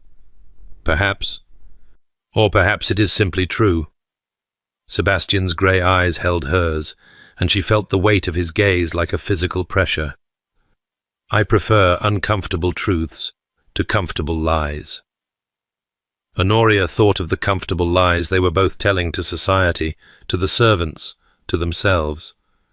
And yet here we are, living a lie of considerable proportion. A necessary lie. There is a difference. Is there? Sebastian did not answer immediately. He set the book aside and leaned forward, his elbows on his knees, his posture more open than she had ever seen it. "Why did you truly run?" he asked. "And I don't mean the answer you gave me in Saltmere about being invisible. I mean the real reason. The thing you have not told anyone." Honoria's breath caught. "I told you the truth. You told me a truth. I suspect there are others." His voice was quiet, without judgment. "I am not asking to hurt you, Honoria. I am asking because I find I genuinely want to understand." The silence stretched between them, filled with the crackle of the dying fire and the distant tick of a clock somewhere in the depths of the house. Honoria felt the weight of his question pressing against the walls she had built so carefully, demanding entry. She should refuse. She should retreat to the safety of polite deflection, the armor of careful distance. There was no advantage in vulnerability, no strategic benefit to opening herself to a man who still, despite everything, had the power to destroy her. But something in his eyes, some echo of her own loneliness, made her speak. "My mother died when I was 12, she said quietly. "She was wonderful. Warm and fierce and utterly herself, even when my father tried to make her into something more acceptable. She used to tell me that my stubbornness was a gift, that my temper was a sign of passion, that my opinions, even when they made me inconvenient, were valuable. She sounds like a remarkable woman. She was. And then she was gone, and I was alone with my father." Honoria heard the bitterness creeping into her voice and did not try to suppress it. "He made it very clear, after she died, that everything she had valued in me was actually a flaw to be corrected. I was too loud, too opinionated, too difficult. I asked too many questions and gave too few of the right answers. I was, in short, unmarriageable." Clearly he found a solution to that problem. "He found you." The words came out sharper than she intended. "He found a man who wanted a wife with no inconvenient qualities at all, a quiet, biddable, undemanding ornament who would produce heirs and ask nothing more. And I realized—" She stopped, her throat tightening around the confession. "You realized what?" "I realized that if I married you, I would disappear completely. Not just metaphorically, but actually. The Honoria my mother loved, the stubborn, opinionated, difficult girl, would have to be erased. And once she was gone, there would be nothing left. Just a duchess-shaped void where a person used to be." Sebastian was silent for a long moment. When he spoke, his voice was rough. "I did not know." "How could you? We never met. You never asked to meet me. You looked at a portrait and decided I was adequate, and that was the end of it." "You are right." The admission seemed to cost him something. "I looked at you and saw only a solution to a problem, a means to an end. I did not consider that you might be a person with your own desires and fears and—" He stopped, shaking his head. "I was a fool. Perhaps we both were." She met his eyes, and something passed between them. Not forgiveness, exactly, but something adjacent to it. An acknowledgement that they had both been operating from incomplete information, both making assumptions that had led them here, to this late-night conversation in a firelit library. "Tell me about Eleanor," Honoria said. Sebastian stiffened. The name hit him like a physical blow. She could see it in the sudden tension of his shoulders, the way his jaw tightened. "Where did you hear that name?" "One of the older servants mentioned her." Honoria kept her voice gentle, though her heart was racing. "She said Lady Eleanor was your first betrothed, that she died before your wedding." "Yes." The single syllable hung in the air between them, heavy with everything it did not say. "You do not have to tell me," Honoria said. "I should not have asked." "No." Sebastian released a breath that was almost a sigh. "If you are to understand why I am the way I am, you should know about Eleanor." He rose from his chair and moved to the fireplace, standing with his back to her as he stared into the dying embers. When he spoke, his voice was distant, as if he were reciting a story that had happened to someone else. "I was 22 when we became betrothed. She was 17. The arrangement was advantageous to both families, but that was incidental. I would have married her regardless. She was—" He paused, searching for words. "She was sunlight. Everything I was not. Warm and laughing and so full of life that I could not imagine the world without her in it. You loved her. I worshipped her." The correction was gentle but firm. "I put her on a pedestal and adored her from below, and I never once stopped to consider whether that was what she wanted or needed. I was so busy basking in her brightness that I did not notice when she began to fade." Honoria felt her chest constrict. "What happened?" "I went to Scotland. Business that could have waited, but I was young and arrogant and certain that my affairs were important. I kissed her goodbye and promised to return within the fortnight." His voice had gone hollow. 3 days after I left, she developed a fever. By the time my mother's letter reached me, it was too late. She was dead before I could even begin the journey home. Sebastian, I did not say goodbye." He turned to face her, and she saw something raw in his expression. Old grief, still unhealed after a decade. "She died alone, calling for me, and I was 300 miles away discussing wool prices. It was not your fault." "No?" His laugh was harsh. "I left her. I chose business over her. If I had stayed, you could not have known. Illness takes people without warning. Your presence might have made no difference at all. Or it might have made all the difference in the world." He shook his head. "I will never know. That is the point. I will spend the rest of my life not knowing, and the not knowing is its own particular torment." Honoria rose from her chair. She moved toward him without conscious thought, drawn by the pain in his voice and the desperate need to offer some kind of comfort. She stopped an arm's length away, uncertain how to bridge the remaining distance. "So, you closed yourself off," she said softly. "You became the Stone Duke because feeling nothing was safer than feeling everything." "I became the Stone Duke because I could not bear to care about anyone again." His eyes met hers, and she saw the ghosts swimming in their grey depths. When you love someone, you give them power over you. The power to leave, the power to die, the power to destroy you simply by existing and then ceasing to exist. I decided that I would never give anyone that power again. But you agreed to marry me. I agreed to a transaction, an arrangement without affection, without attachment, without risk. A wife who would ask nothing of my heart, because I had made it clear I had no heart to give. And instead you got me. Honoria heard the catch in her own voice. A woman who would rather die than be invisible. Sebastian reached out. His fingers brushed her cheek, feather light, tentative, as if he expected her to flinch away. She did not flinch.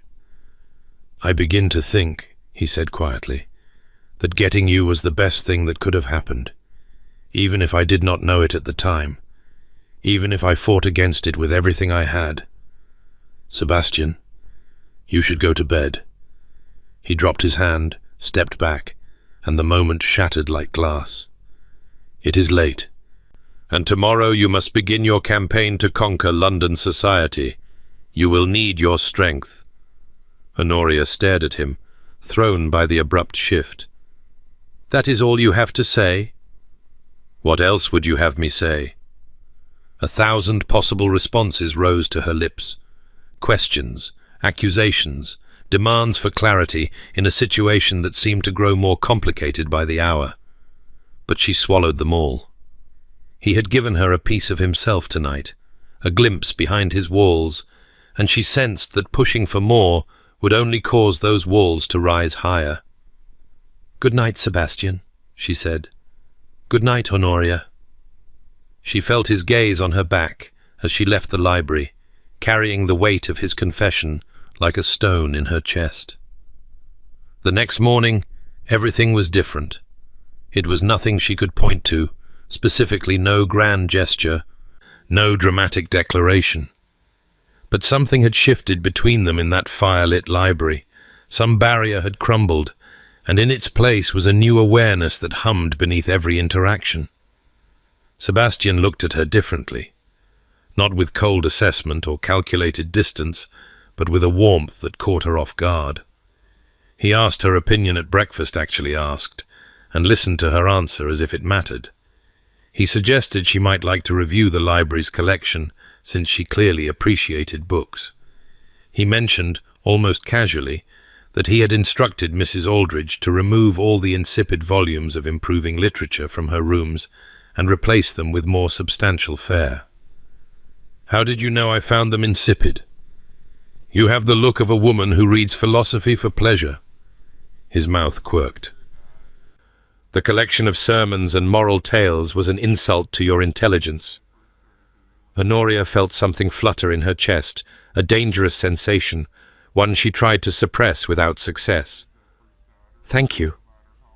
"Thank me by selecting some titles that won't put you to sleep. The library is at your disposal." It was a small kindness, perhaps, but it meant that he had noticed, that he had thought about what she might want, that she was not, after all, invisible to him. The realization was more terrifying than anything that had come before. The following week, Lady Ashworth came to call.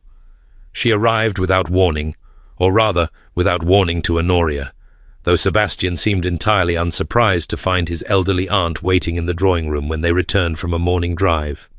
"Sebastian, there you are." Lady Ashworth was a small, bird-like woman in her 70s, with bright eyes that seemed slightly unfocused and a manner of speaking that wandered charmingly from topic to topic. "And this must be your bride, the dead one. How delightful that you are not dead after all, my dear. Death is so inconvenient, don't you find?" "Aunt Matilda." Sebastian bent to kiss her cheek. "I was not expecting you." "No, I imagine not. But I heard you had married, and I simply had to come and see for myself. Your mother always said you would never marry, you know. She was quite convinced you would die a bachelor and leave the title to that dreadful cousin of yours. What was his name? The one with the teeth." "Reginald." "Yes, Reginald. Terrible man. His teeth remind me of a horse I once owned. Not a pleasant horse, mind you. A biter." Lady Ashworth turned her wandering attention to Honoria, who had been standing frozen in the doorway. "Come here, child. Let me look at you." Honoria approached cautiously, uncertain what to expect. Lady Ashworth seized her hands with surprising strength and peered up into her face with those bright, unfocused eyes. "You're not what I expected," the old woman announced. "The portrait made you look rather like a codfish, dead-eyed and gaping, but you have spirit, I can see it. That's good. Sebastian needs spirit. He has entirely too little of his own." "Aunt Matilda." "Don't Aunt Matilda me, boy. I am 73 years old, and I will say what I please." She released Honoria's hands and patted her cheek with surprising gentleness. "You'll do. Yes, I think you'll do very nicely." Honoria found herself fighting a smile. "Thank you, Lady Ashworth. Call me Aunt Matilda. Everyone does, whether they're family or not. I find it creates a sense of obligation that is very useful for extracting favours." The old woman's eyes twinkled. "Now, Sebastian, ring for tea. I have travelled all the way from Bath to meet your wife, and I expect to be refreshed." Tea was an experience. Lady Ashworth's conversation wandered from memories of her youth to commentary on current fashions to a detailed analysis of the Prince Regent's probable gout, all without apparent connection. She ate 3 cucumber sandwiches and 2 slices of cake while simultaneously complaining about her digestion. She asked Honoria intrusive questions about her ordeal and then seemed to forget she had asked before Honoria could finish answering.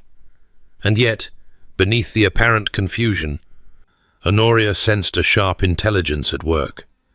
Lady Ashworth's eyes might wander, but they noticed everything.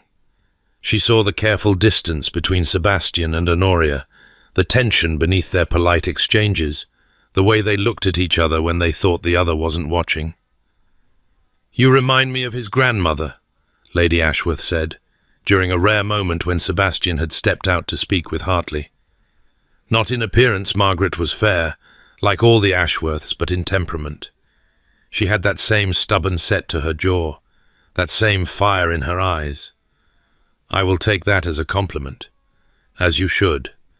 Margaret was a formidable woman. She terrified my brother Sebastian's grandfather, and he adored her for it. The Ashworth men need women who will stand up to them. Otherwise they become insufferable. Honoria smiled despite herself. "I believe I can manage that." "Yes." Lady Ashworth's wandering gaze sharpened suddenly, fixing on Honoria with disconcerting intensity. "I believe you can. You love him, don't you?" The question hit Honoria like a blow to the chest. "I what?" "Don't dissemble, child. I may be old and easily confused, but I am not blind. You watch him when he's not looking. You lean toward him when he speaks. You flush when he touches your hand, even in passing." Lady Ashworth nodded with satisfaction. "You love him, or you are beginning to." "I barely know him." "That is entirely irrelevant. Love rarely waits for proper introductions." The old woman leaned forward, her voice dropping to a conspiratorial whisper. "The question is whether he loves you back.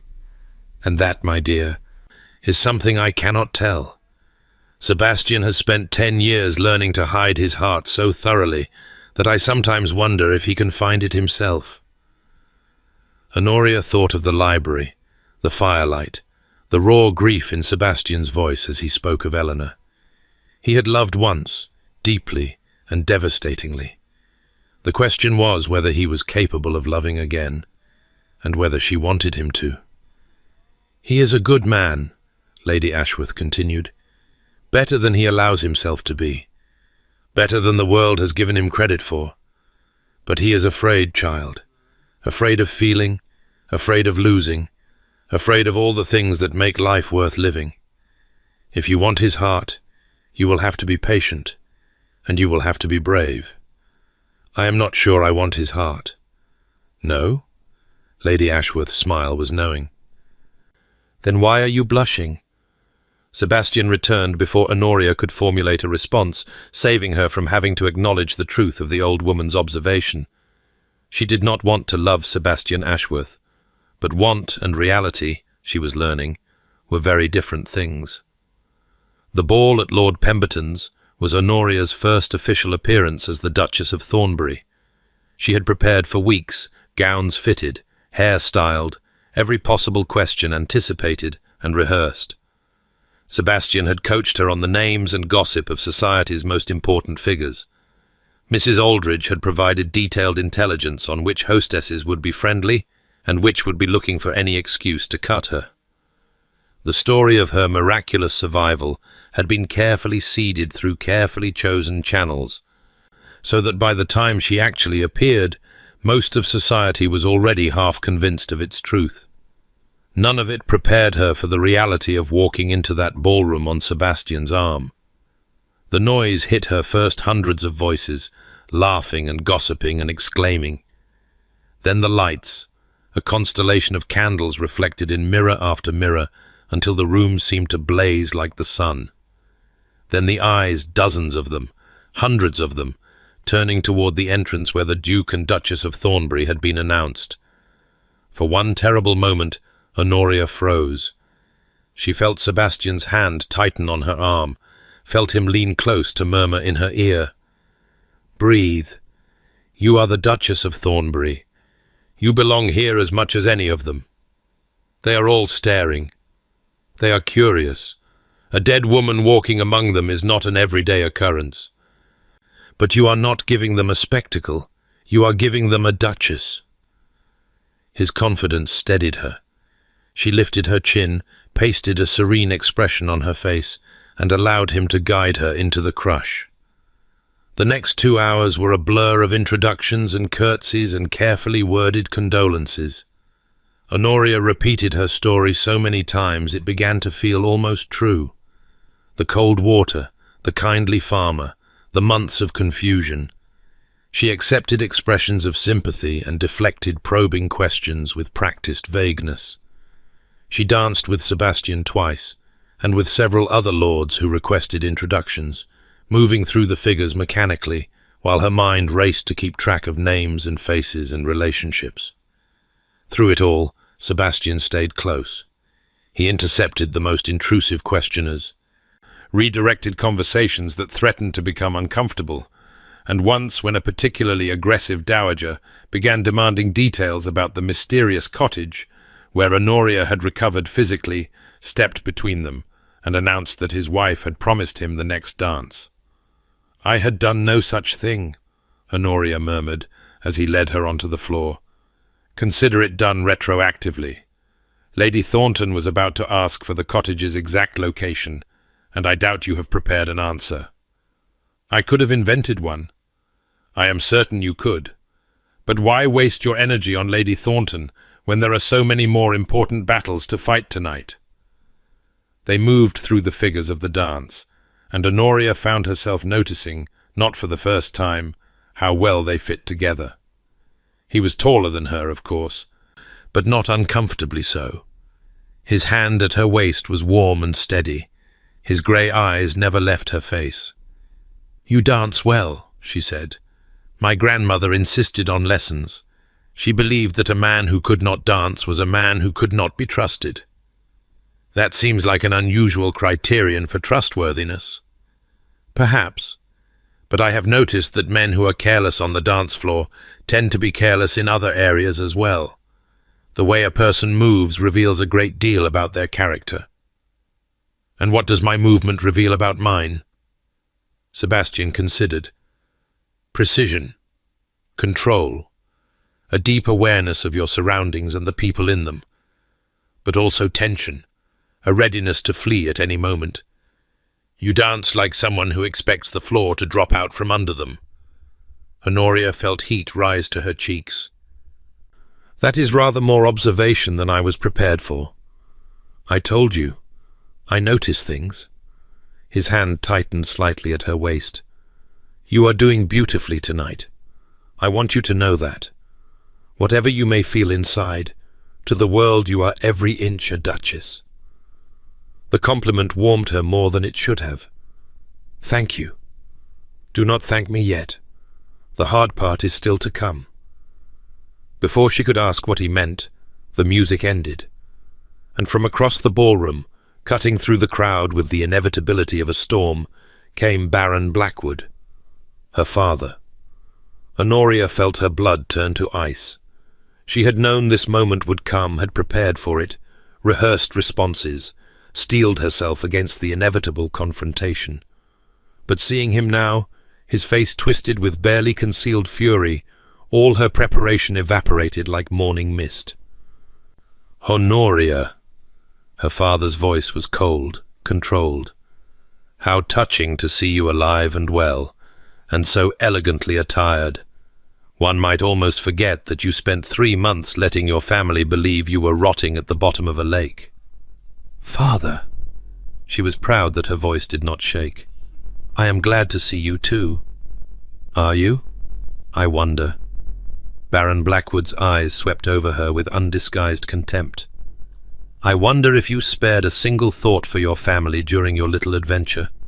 For your brother, who wept at your funeral. For your father, who was forced to face society's pity and suspicion, while you played at being what, exactly? A shop girl? A servant?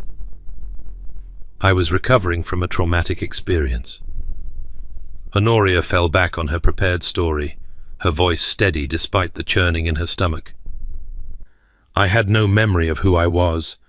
Do not lie to me. Her father stepped closer, lowering his voice to a vicious hiss. I know what you did, girl. I know you ran like a coward rather than fulfill your duty to your family.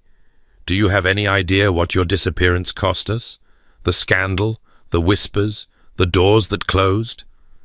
I believe, Sebastian said, stepping smoothly between them, that this is neither the time nor the place for a family reunion. Baron Blackwood's eyes snapped to Sebastian, and Honoria saw something shift in his expression, calculation replacing fury, the practiced smile of a politician sliding into place. Your Grace, my apologies. The joy of seeing my daughter again has overwhelmed my sense of decorum. Indeed, Sebastian's voice was glacial.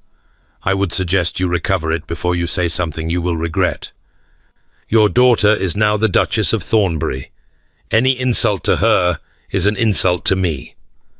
I meant no insult, Your Grace. You merely accosted my wife at a public ball and accused her of lying about her ordeal. An ordeal, I might add, that nearly killed her. Sebastian's hand found Honoria's, squeezing gently. I understand that you have grievances. I understand that the past months have been difficult. But you will not air those grievances here, tonight, in front of half the ton. You will call at Thornbury House tomorrow afternoon, and we will discuss the situation like civilized people. Is that understood? Baron Blackwood's jaw tightened, but he nodded. Of course, Your Grace. Tomorrow. He withdrew into the crowd, and Honoria released a breath she had not realized she was holding. Thank you, she whispered. Do not thank me yet. Sebastian's expression was grim. Tomorrow will be considerably worse, but for now you have survived, and that is victory enough. The confrontation with her father the following afternoon was everything Honoria had dreaded, and more. He arrived precisely at 3 o'clock, was shown into the small drawing room where she and Sebastian waited, and proceeded to spend the next hour attempting to manipulate, berate, and intimidate her into apologizing for her unforgivable behavior. Honoria held her ground. She did not apologize. She did not explain. She did not give him the satisfaction of seeing her crumble. When he demanded to know how she could have been so selfish, she reminded him that he had sold her to a stranger without consulting her wishes. When he accused her of destroying his reputation, she pointed out that his gambling debts had done far more damage than her disappearance. When he threatened to expose her deception, she simply looked at Sebastian and let him respond. If you expose her, Sebastian said, his voice deadly quiet, you expose yourself as the father who drove his daughter to such desperate measures. You expose your debts, your mismanagement, your failure to provide for your family, and you will find yourself cut off from every source of credit and connection in London. I will see to it personally. Baron Blackwood left without achieving any of his objectives. At the door, he turned to look at his daughter one last time, and something in his expression, some mixture of fury and bewilderment, and perhaps beneath it all, the faintest hint of grudging respect, told her that he had finally begun to see her. Not as a pawn, not as a commodity, but as a person capable of defying him. It was not forgiveness, and it was not love, but it was something. After he was gone, Honoria sat in the drawing room and stared at the closed door, feeling the tension slowly drain from her body. You did well, Sebastian said quietly. I feel ill. That is normal. Standing up to someone who has controlled your entire life is not meant to feel comfortable. He moved to sit beside her, closer than propriety strictly allowed, close enough that she could feel the warmth of his body through her gown. But you did it. You faced him, and you did not break. I wanted to. I know, but you didn't. His hand found hers, and he laced their fingers together with a gentleness that made her chest ache. You are stronger than you realize, Honoria. Stronger than anyone has ever given you credit for. She looked at their joined hands, at the gold wedding band on her finger, the physical symbol of the arrangement that had become something far more complicated than either of them had anticipated. Sebastian. Yes? But she could not find the words, could not articulate the tangle of emotions that had been growing inside her for weeks, the gratitude and the resentment, the attraction and the fear, the dawning realization that she might be falling in love with the man she had once fled across the country to escape. Instead, she simply tightened her grip on his hand and let the silence speak for her. The weeks that followed were the happiest Honoria had known since her mother's death. She and Sebastian fell into a rhythm breakfast together in the morning room. Conversation over the newspapers, afternoons spent in their respective pursuits, she in the library, he in his study, evenings at social events where they presented a united front to an increasingly accepting society. The story of her miraculous survival had taken hold, embellished by repetition into something almost romantic, and the Ton had decided that the tragic tale of the drowned bride restored to her groom was far more interesting than any scandal. More importantly, the barriers between them continued to fall.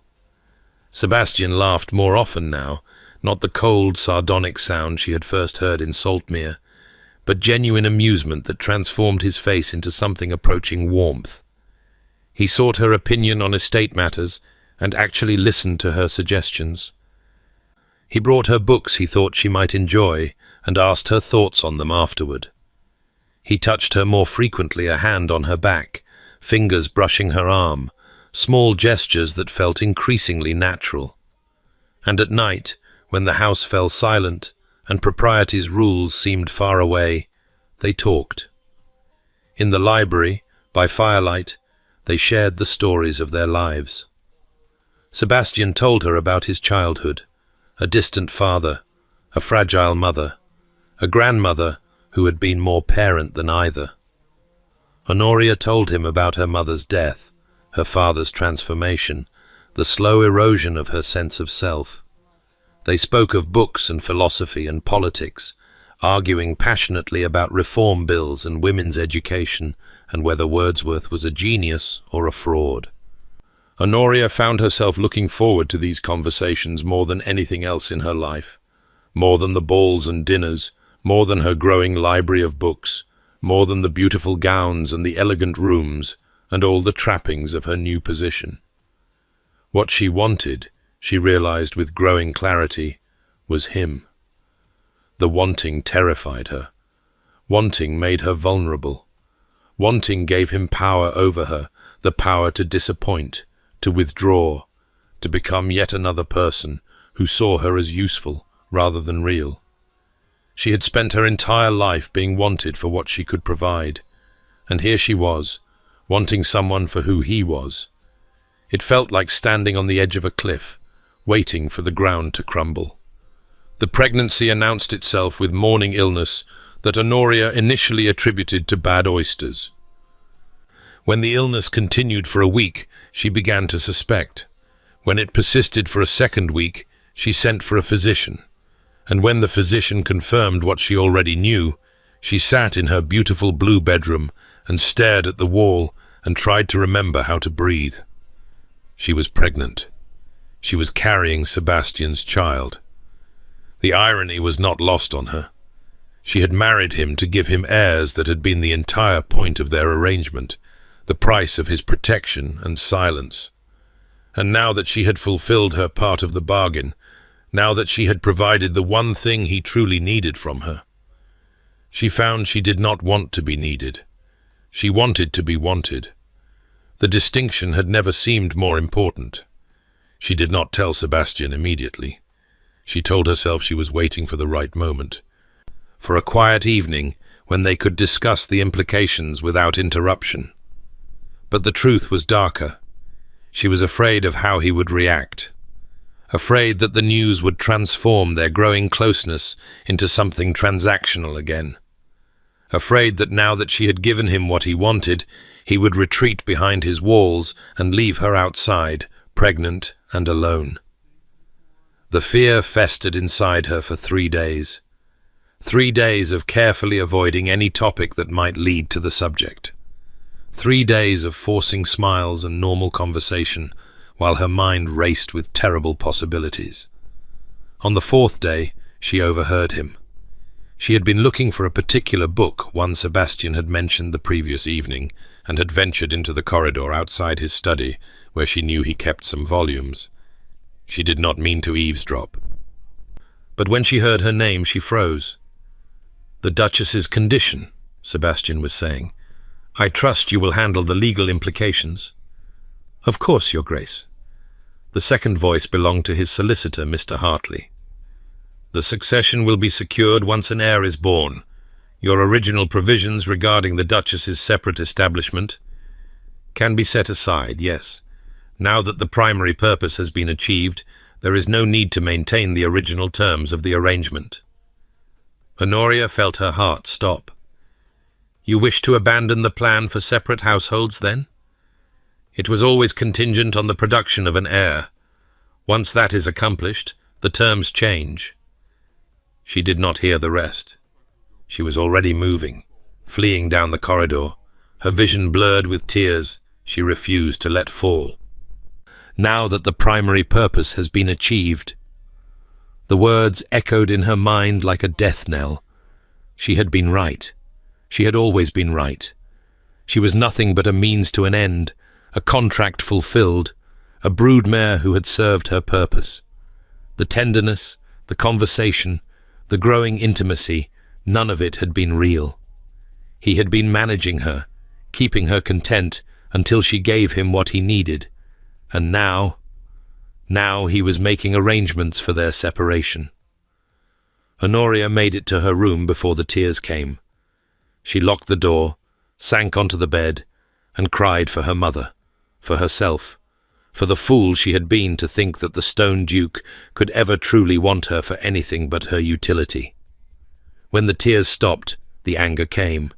She was done. Done being invisible, done being used, done waiting for someone to see her value beyond what she could provide. She had escaped her father's house rather than submit to a loveless marriage, and she would escape this one too legitimately, this time with the dignity of a duchess and the protection of her position. She sent for Mrs. Aldridge and began making arrangements.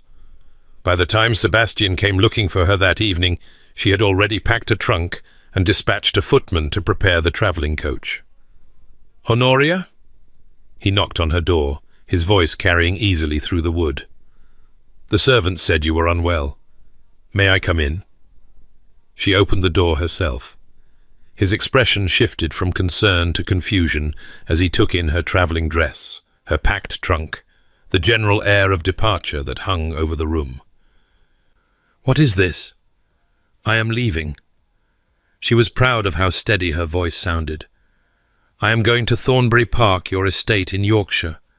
I will reside there until the child is born, and for a suitable period afterward.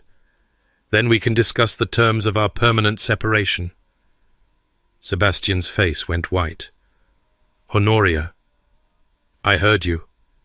The words came out sharper than she intended.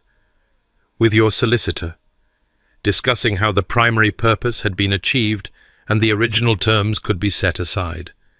Discussing separate establishments. That is not... Do not lie to me." Her composure cracked, and she heard her voice rise. "I have been lied to my entire life. By my father, by society, by everyone who told me that if I was quiet enough and good enough and useful enough, I would eventually be loved. I believed you were different. I believed the conversations, the laughter, the way you looked at me, and the whole time you were simply waiting for me to fulfill my purpose so you could be rid of me. That is not what I meant." Sebastian stepped forward, his hands raised as if approaching a frightened animal. "Honoria, please, let me explain. There is nothing to explain. The terms were clear from the beginning. You wanted an heir. I have given you one, or will, in 7 months' time. The contract is fulfilled.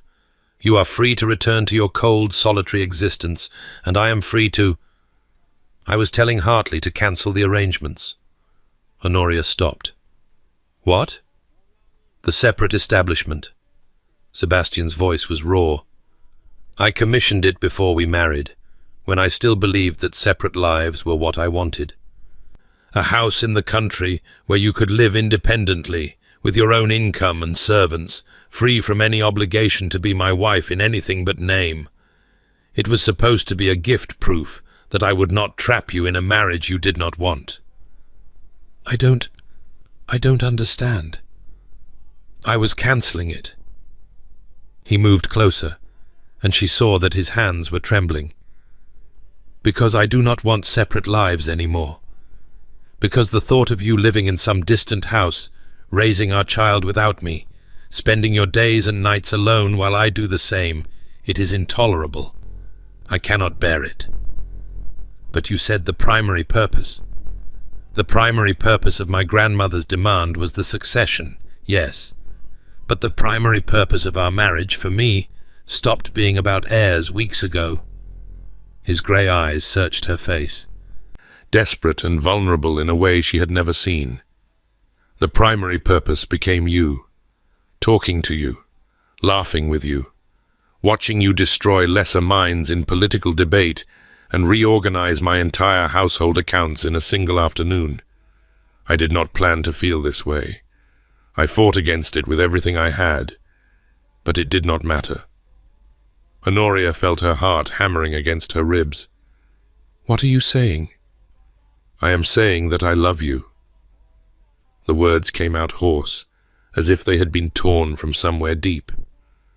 I am saying that I have loved you for weeks, possibly from the moment you stood in that inn and told me you would rather be destroyed as yourself than saved as my possession. I am saying that I am terrified, absolutely terrified, because loving someone gives them the power to destroy you. And I have already been destroyed once, and I do not know if I could survive it again. He reached for her hand, and she let him take it. His fingers were cold, trembling. Please do not leave, he said. Not like this. Not when I have finally found the courage to tell you the truth. Honoria looked at him. This man who had been her jailer and her protector, her adversary and her ally, her husband in name, who had become so much more. She saw the fear in his eyes, the raw vulnerability he had hidden for so long. She saw the walls he had built crumbling around him, leaving him exposed and defenseless.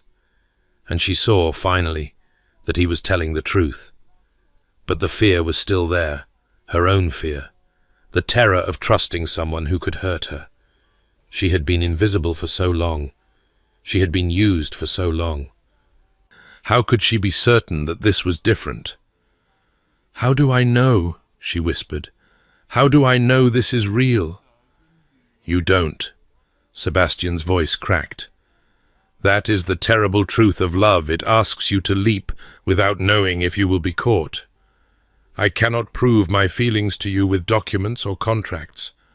I can only ask you to trust me, and trust is not something you give.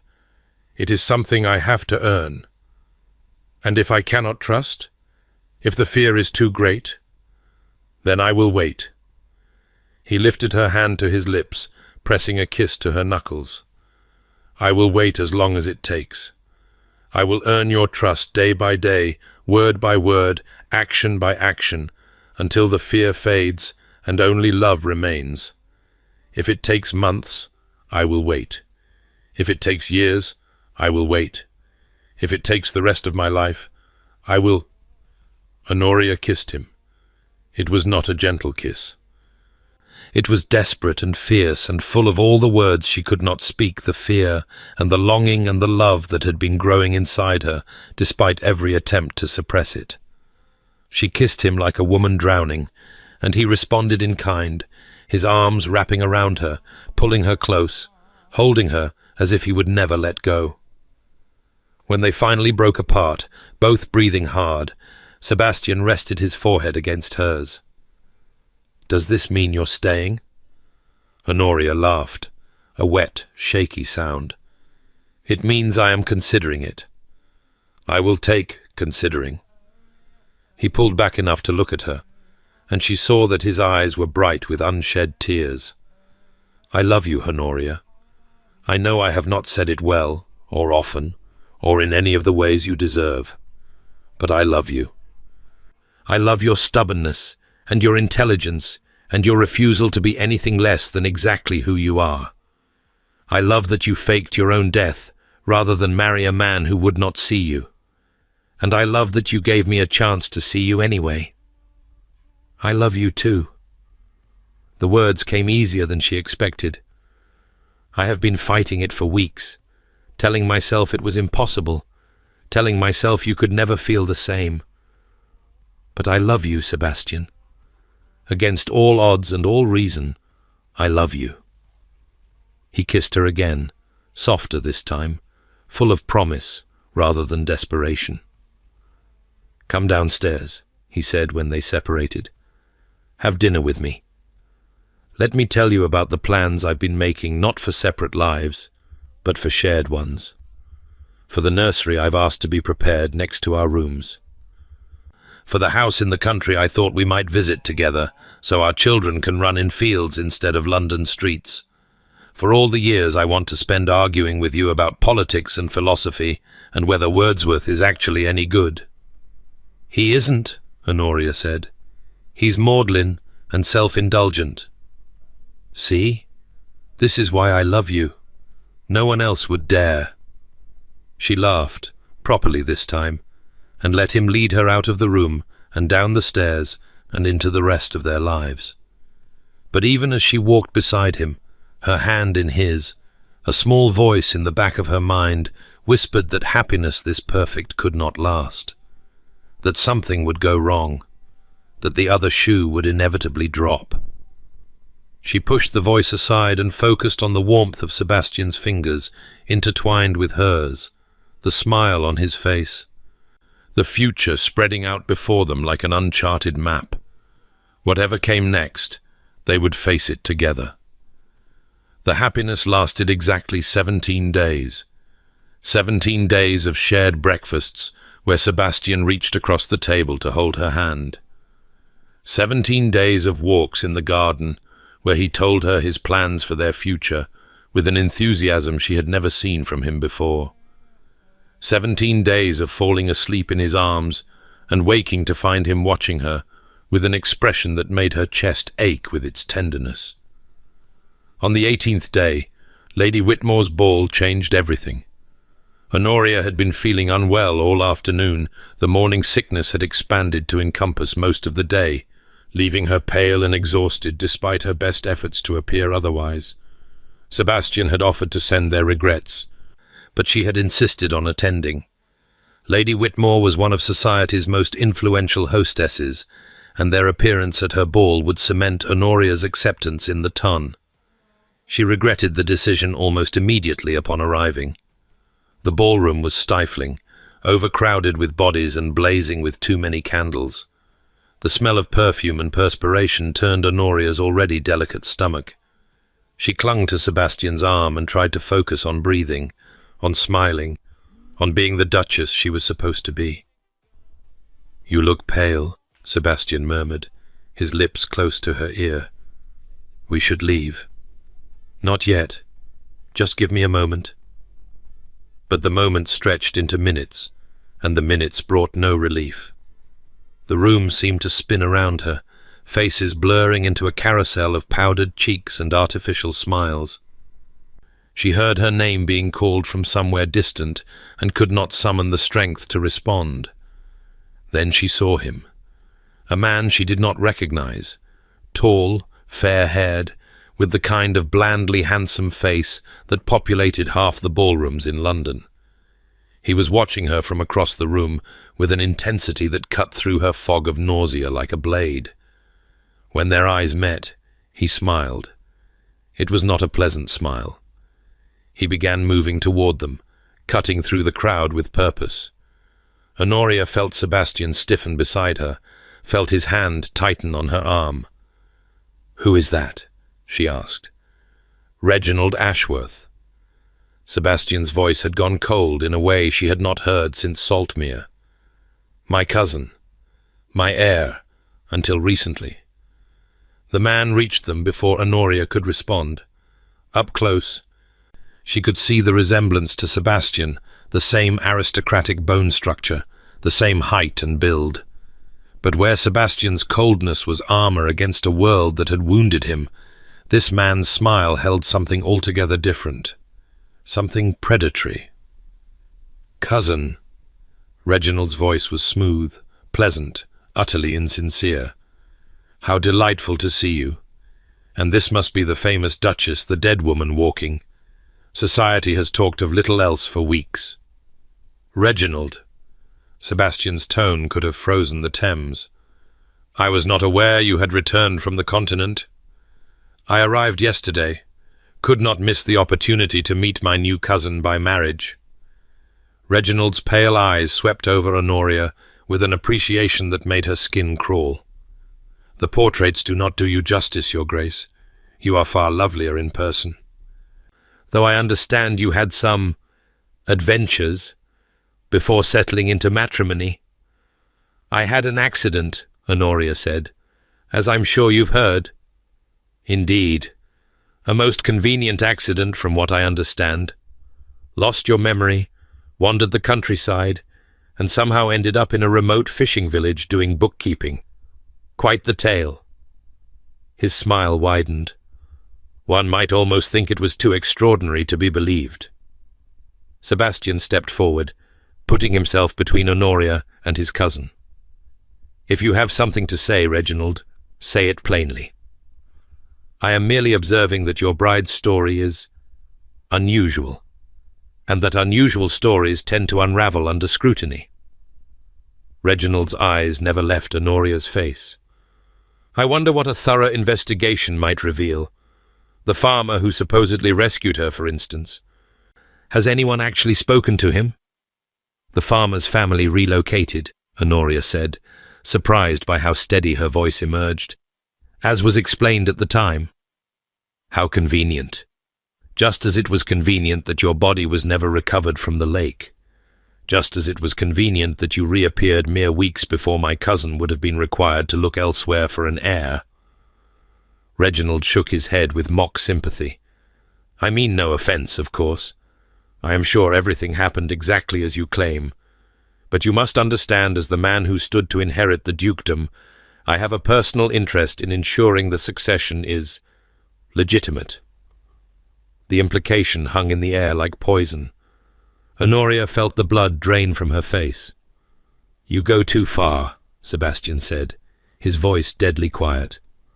"Do I?" "I think I am simply asking questions that others are too polite to voice." Reginald smiled again, that terrible predatory smile. "But we need not discuss it here in public. Perhaps we could arrange a private meeting to review the evidence. I am sure the Duchess would welcome the opportunity to clear her name."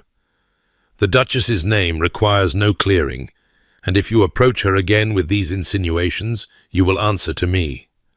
"Threats, cousin? How unbecoming." Reginald executed an elaborate bow. "I will take my leave, but I suspect we will speak again soon. Very soon."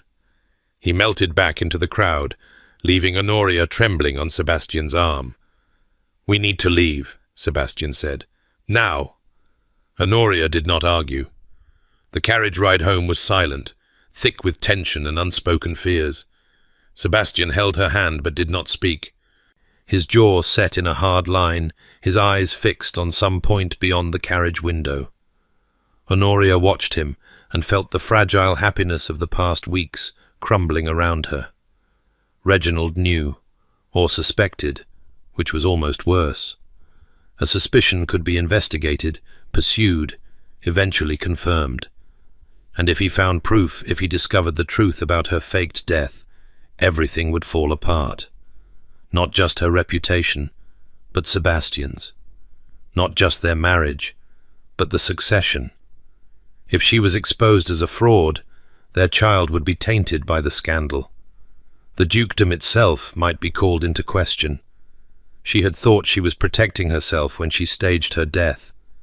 Instead, she had created a weapon that could destroy everyone she loved. "I should leave," she said finally, breaking the silence. "If I go away to the continent, perhaps you could divorce me, claim you discovered the deception and cast me out. It would protect you, protect the title." "No. Sebastian, listen to me. Reginald will not stop. He has too much to gain by exposing the truth. If I stay, I put everything at risk." I said no. Sebastian's hand tightened on hers almost painfully. "I will not lose you. Not again. Not for Reginald, not for society, not for anything. But the scandal can be managed." He turned to face her, and she saw fierce determination in his grey eyes. "Reginald has no proof. He has suspicions and insinuations, but suspicions are not evidence. If we hold firm, present a united front, he will have nothing to work with. And if he finds proof, the cottage in Saltmere, the people who knew me there, Mrs. Pemberton received a generous settlement to relocate to Ireland 6 weeks ago. The other witnesses have been similarly compensated." Sebastian's expression was grim. "I have not been idle, Honoria. I knew the story was fragile. I have spent considerable resources ensuring that the trail ends in dead ends and disappeared witnesses." Honoria stared at him. "You did all that?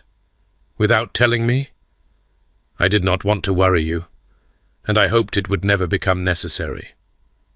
His jaw tightened. "Reginald's return changes things. He has money, connections, and a powerful motivation to dig up anything that might disinherit me and restore his position as heir. But he is also careless, arrogant, and convinced of his own cleverness. Those are weaknesses we can exploit." "How?" "I have some ideas, but they will require your cooperation, your trust, and your willingness to take some risks." Honoria thought of everything she stood to lose, not the title or the wealth, which she had never wanted, but Sebastian himself.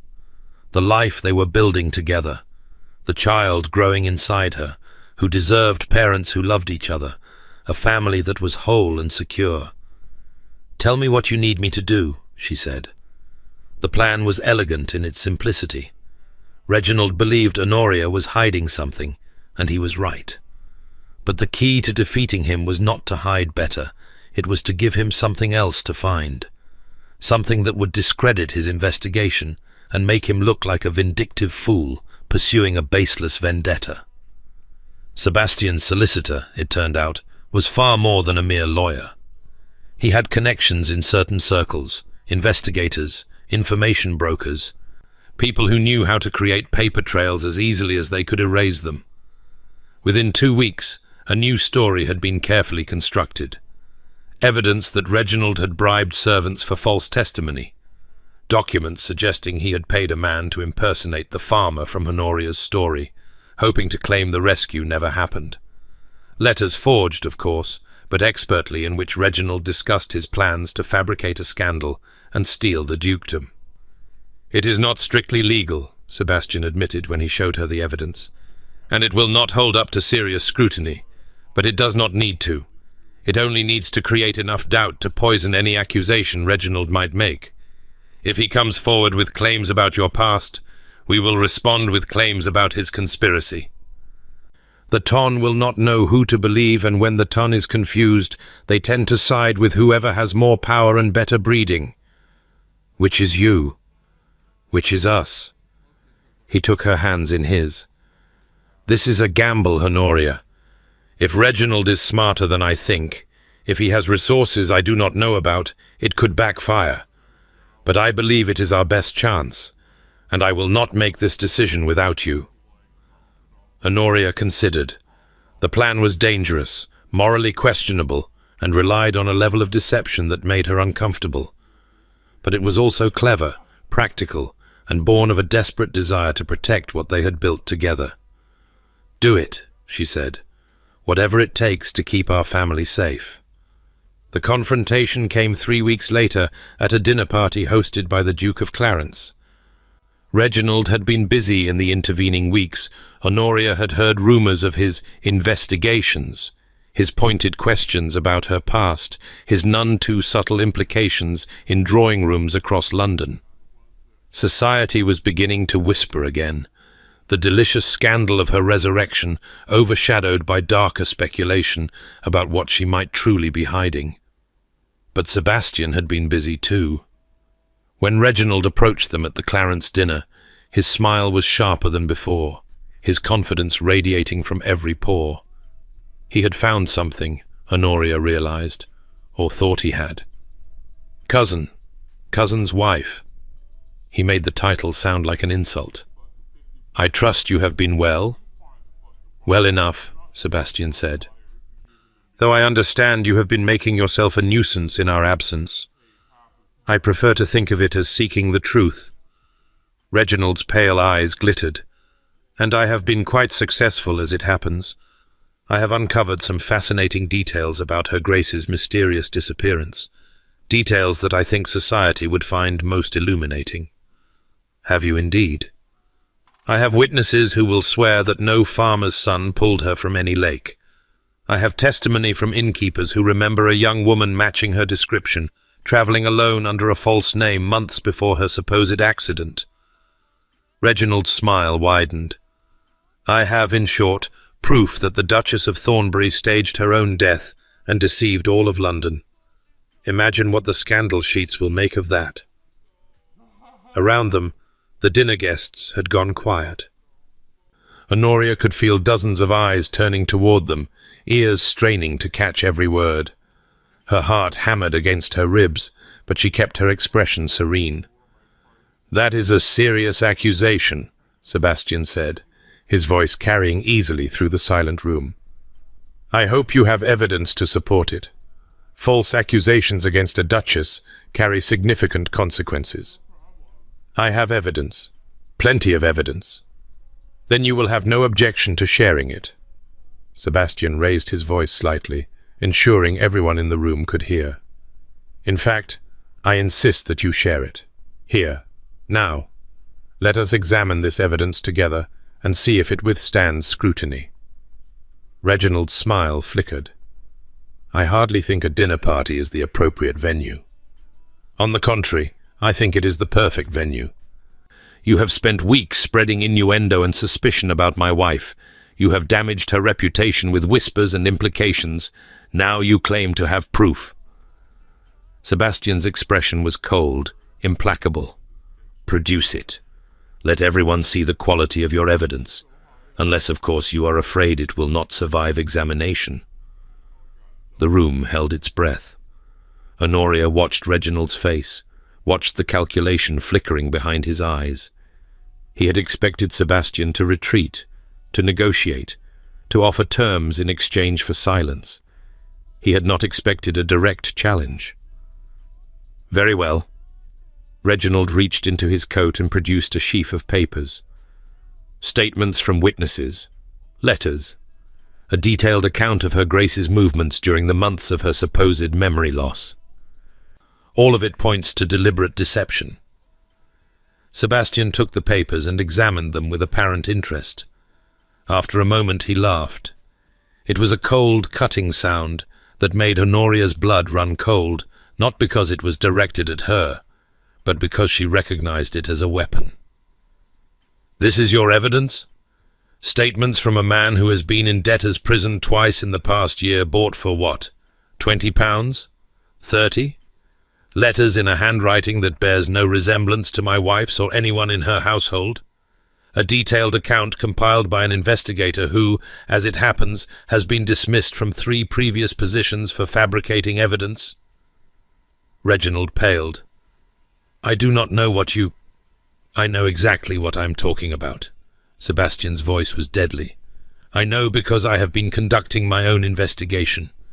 Not into my wife, whose story has been verified by multiple independent sources, but into you, into your finances, your associates, your rather desperate situation since learning that my marriage would remove you from the succession." He produced his own sheaf of papers, handing them to the nearest curious lord. "What you will find there is evidence that my cousin has spent the past month attempting to manufacture a scandal, bribed witnesses, forged documents, paid investigators instructed to find dirt, regardless of whether any existed." Sebastian's grey eyes fixed on Reginald with cold fury. "You have not uncovered evidence of my wife's deception, cousin. You have created it, and I have proof." The murmur that ran through the room was like a tide turning. Honoria watched society's opinion shift in real time, the suspicious glances toward her transforming into disgusted glares at Reginald. The ton might love a scandal, but they loved justice more, particularly when it came at the expense of a man foolish enough to overreach. "This is absurd," Reginald sputtered. "These documents are forgeries." "Are they? Then you will have no objection to a thorough examination. I am sure the magistrate will be most interested in determining whose evidence is genuine and whose is manufactured." Sebastian smiled, and it was the coldest expression Honoria had ever seen. "Of course, such an examination would likely uncover other interesting details about your activities. Your gambling debts, for instance. Your arrangement with certain moneylenders of questionable reputation. The reason you fled to the continent in such haste 3 years ago." Reginald's face had gone the colour of old parchment. Whatever secrets he was hiding, they were clearly worse than Honoria's. "I suggest," Sebastian continued, his voice silky, "that you reconsider your current course of action. Withdraw your accusations. Apologize publicly to my wife for the distress you have caused, and remove yourself from London for an extended period, the continent perhaps, since you seem so fond of it. And if I refuse, then I will destroy you." Sebastian spoke the words without heat, without drama, as simple statements of fact. "I will expose every secret you have hidden, call in every debt you owe, and use every ounce of my influence to ensure that no door in England ever opens to you again. You will be ruined utterly and completely, and you will have no one to blame but yourself." The silence that followed was absolute. Reginald looked around the room, searching for allies, for support, for anyone who might take his side against the Duke's implacable fury. He found nothing but averted eyes and closed expressions. "I seem to have been misinformed," he said finally, the words emerging through gritted teeth. "I apologize for any distress I may have caused Her Grace. My concerns were genuine, if misguided." "I accept your apology," Honoria said, her voice clear and steady. "I understand that the circumstances of my return were unusual. I hold no grudge against someone seeking the truth." It was a generous response, and she saw the surprise in Reginald's eyes. Surprise and perhaps the faintest hint of shame. Whatever he had expected from the woman he had tried to destroy, Grace was clearly not it. "I believe I will take my cousin's advice," Reginald continued, not quite meeting anyone's eyes. "The continent has much to recommend it. I will depart within the week." He turned and left the room without another word. The aftermath was almost anticlimactic. Society, having witnessed the dramatic confrontation, decided almost unanimously that the Duchess of Thornbury was a victim of slander and her husband a hero for defending her honour. The whispers stopped. The suspicious glances disappeared. Within a fortnight, Honoria found herself receiving invitations to events that had previously been beyond her reach, welcomed into circles that had seemed permanently closed. She should have felt triumphant. Instead, she felt only tired. "It was too close," she said to Sebastian that night, curled against him in their bed now, shared every night since the confrontation. If Reginald had been smarter or more careful, but he wasn't, and he won't trouble us again. You cannot know that. I can. Sebastian pressed a kiss to her hair. He received a letter this morning from a certain moneylender calling in a debt he thought he had more time to pay. He will be too busy fleeing creditors to worry about investigating us. Did you arrange that? I may have suggested to certain parties that they examine their ledgers more carefully. His arms tightened around her. I told you, Honoria. I will protect you and our family by any means necessary. That includes means that are not strictly honorable. She should have been troubled by the casual ruthlessness in his voice. Instead, she felt only gratitude and a fierce, protective love that matched his own. Thank you, she whispered, for everything, for fighting for me, for believing in me when I could not believe in myself. Thank you for staying. He shifted so he could look at her face, his grey eyes soft in the candlelight. Thank you for giving me a chance I did not deserve, for seeing past my walls to whatever lies beneath them. What does lie beneath them? He considered the question with the seriousness it deserved. Fear, mostly. Fear of loss, fear of feeling, fear of all the things that make life terrifying and wonderful in equal measure, but also hope. Hope that I buried so deep I forgot it existed, until you came along and excavated it despite my best efforts. I did not excavate anything. I merely refused to disappear. Yes. He smiled, and it transformed his face from austere to almost handsome. You refused to disappear, and in doing so, you made it impossible for me to remain hidden. You are very inconvenient that way. I did warn you. Or rather, I tried to escape before you could find out just how inconvenient I am.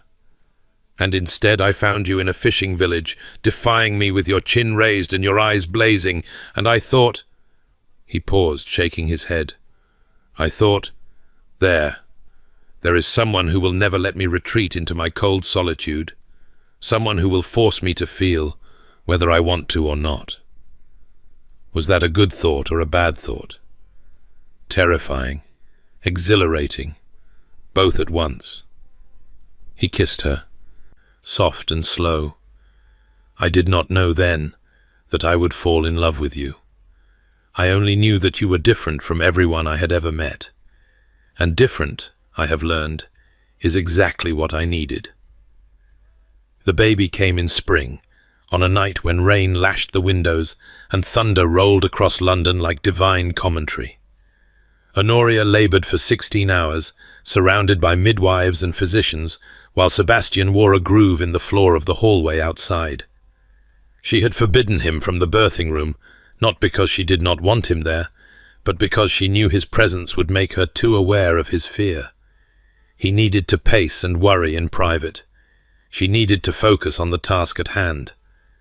When it was finally over, when the thin wail of a newborn filled the room, Honoria felt tears streaming down her face. A daughter, the midwife announced, placing the squalling bundle in her arms. Perfect and healthy, Your Grace. A daughter. Honoria looked down at the tiny face, red and wrinkled and absolutely beautiful, and felt her heart crack open in a way she had not known was possible. Hello, she whispered. Hello, little one. I am your mother. The door burst open, propriety forgotten, and Sebastian was there, his hair dishevelled, his cravat missing, his face a mask of desperate hope. Honoria, are you— We are both well. She held up the baby, watching his expression transform from fear to wonder. Come and meet your daughter. He crossed to the bed and sank down beside her, his hand trembling as he reached out to touch the baby's cheek. She is so small, he breathed. So perfect. She has your chin. Poor child. But he was smiling, really smiling, with none of the coldness or reserve that usually characterized his expression. She is the most beautiful thing I have ever seen. Except for you. Flatterer. Truth-teller. He leaned over to kiss her forehead, his lips lingering against her skin. Thank you. For this. For her. For everything. You did help, as I recall. He laughed, a real laugh, full and joyous, the laugh of a man who had finally found something worth laughing for. They named her Eleanor Margaret Ashworth, after the two women who had shaped Sebastian's life before Honoria came along. It was a heavy name for such a small person, but Honoria had a feeling her daughter would grow into it. 8 years later, Thornbury House rang with the sounds of chaos. Eleanor had inherited her mother's stubbornness and her father's sharp mind, a combination that made her a terror to governesses and a delight to everyone else. At 8 years old, she could argue legal precedents with her father, and usually win. She had read every book in the nursery library, and had moved on to the adult collection, much to her parents' mingled pride and alarm. Behind her came Charlotte, 6 years old, and already showing signs of becoming the family peacemaker. Where Eleanor charged forward, Charlotte smoothed feathers. Where Eleanor argued, Charlotte negotiated. She had Sebastian's grey eyes and Honoria's auburn hair, and she possessed an uncanny ability to get whatever she wanted simply by asking nicely. Then there was Margaret Maggie, 4 years old, and utterly wild. She had learned to walk by running and had not slowed down since. The gardeners knew her by name. The stable hands saved her treats. She had once climbed the trellis to the second-floor balcony just to see if she could, giving her mother approximately 15 new grey hairs in the process. And finally, bringing up the rear with all the dignity of a young lord already aware of his position, came 2-year-old James. The long-awaited heir, born after 3 daughters, though Sebastian had long since stopped caring about such things. James had his father's dark hair and his mother's warm eyes, and he was thoroughly spoiled by everyone in the household. 4 children in 8 years. Honoria sometimes wondered how she had survived. But she had survived, and more than survived, she had thrived. The girl who had once faked her own death to escape a loveless marriage now presided over one of the happiest households in London. The Duchess of Thornbury was known for her wit, her charity work, her sharp political opinions that she voiced regardless of propriety. The Duke of Thornbury was known for something even more remarkable, being visibly, obviously, thoroughly besotted with his wife. The Stone Duke, they still called him in certain circles. But those who knew him knew better. Ice could not survive in the warmth of the life he had built. On the evening of their 8th wedding anniversary, Honoria found Sebastian in the library. It was late, the children had been put to bed, the servants had retired, and the house had settled into peaceful silence. She had gone looking for him when he failed to appear for their private dinner, knowing exactly where she would find him. He sat in his customary chair by the fire, a book open in his lap. But he was not reading.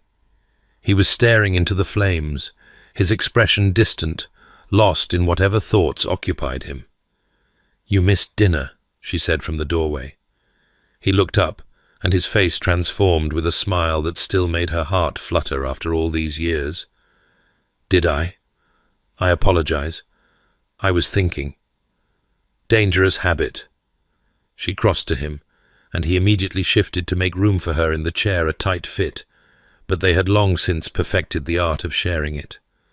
She curled against him, her head on his shoulder, feeling the steady beat of his heart beneath her ear. "What were you thinking about?" "Eleanor, the first one." He was quiet for a moment. "Today is the anniversary of her death as well as our wedding. Did you know that?" Honoria shook her head. "You never mentioned it." "I never thought to. For years, this day was only about mourning, about marking the moment I lost her. But now," he pressed his lips to her hair, "now it is also about finding you, about the life we have built together. I do not know how to hold both things at once, the grief and the joy. Perhaps you do not have to choose. Perhaps they can coexist. Is that possible? To mourn what was lost while celebrating what was found? Honoria thought of her mother, whose death had shaped so much of her life, of the father whose cruelty had driven her to desperate measures, of the girl she had been when she faked her own death, lonely, invisible, certain that she would never be truly seen or loved. That girl had not died in the lake, no matter what the world believed. She had been transformed, slowly, painfully, into the woman Honoria was now. A woman with a husband who loved her, children who needed her, a life that exceeded anything she had dared to imagine. "I think," she said slowly, "that we carry our griefs with us, whether we want to or not. They become part of who we are, but they do not have to define us. We can acknowledge the pain of the past while embracing the joy of the present.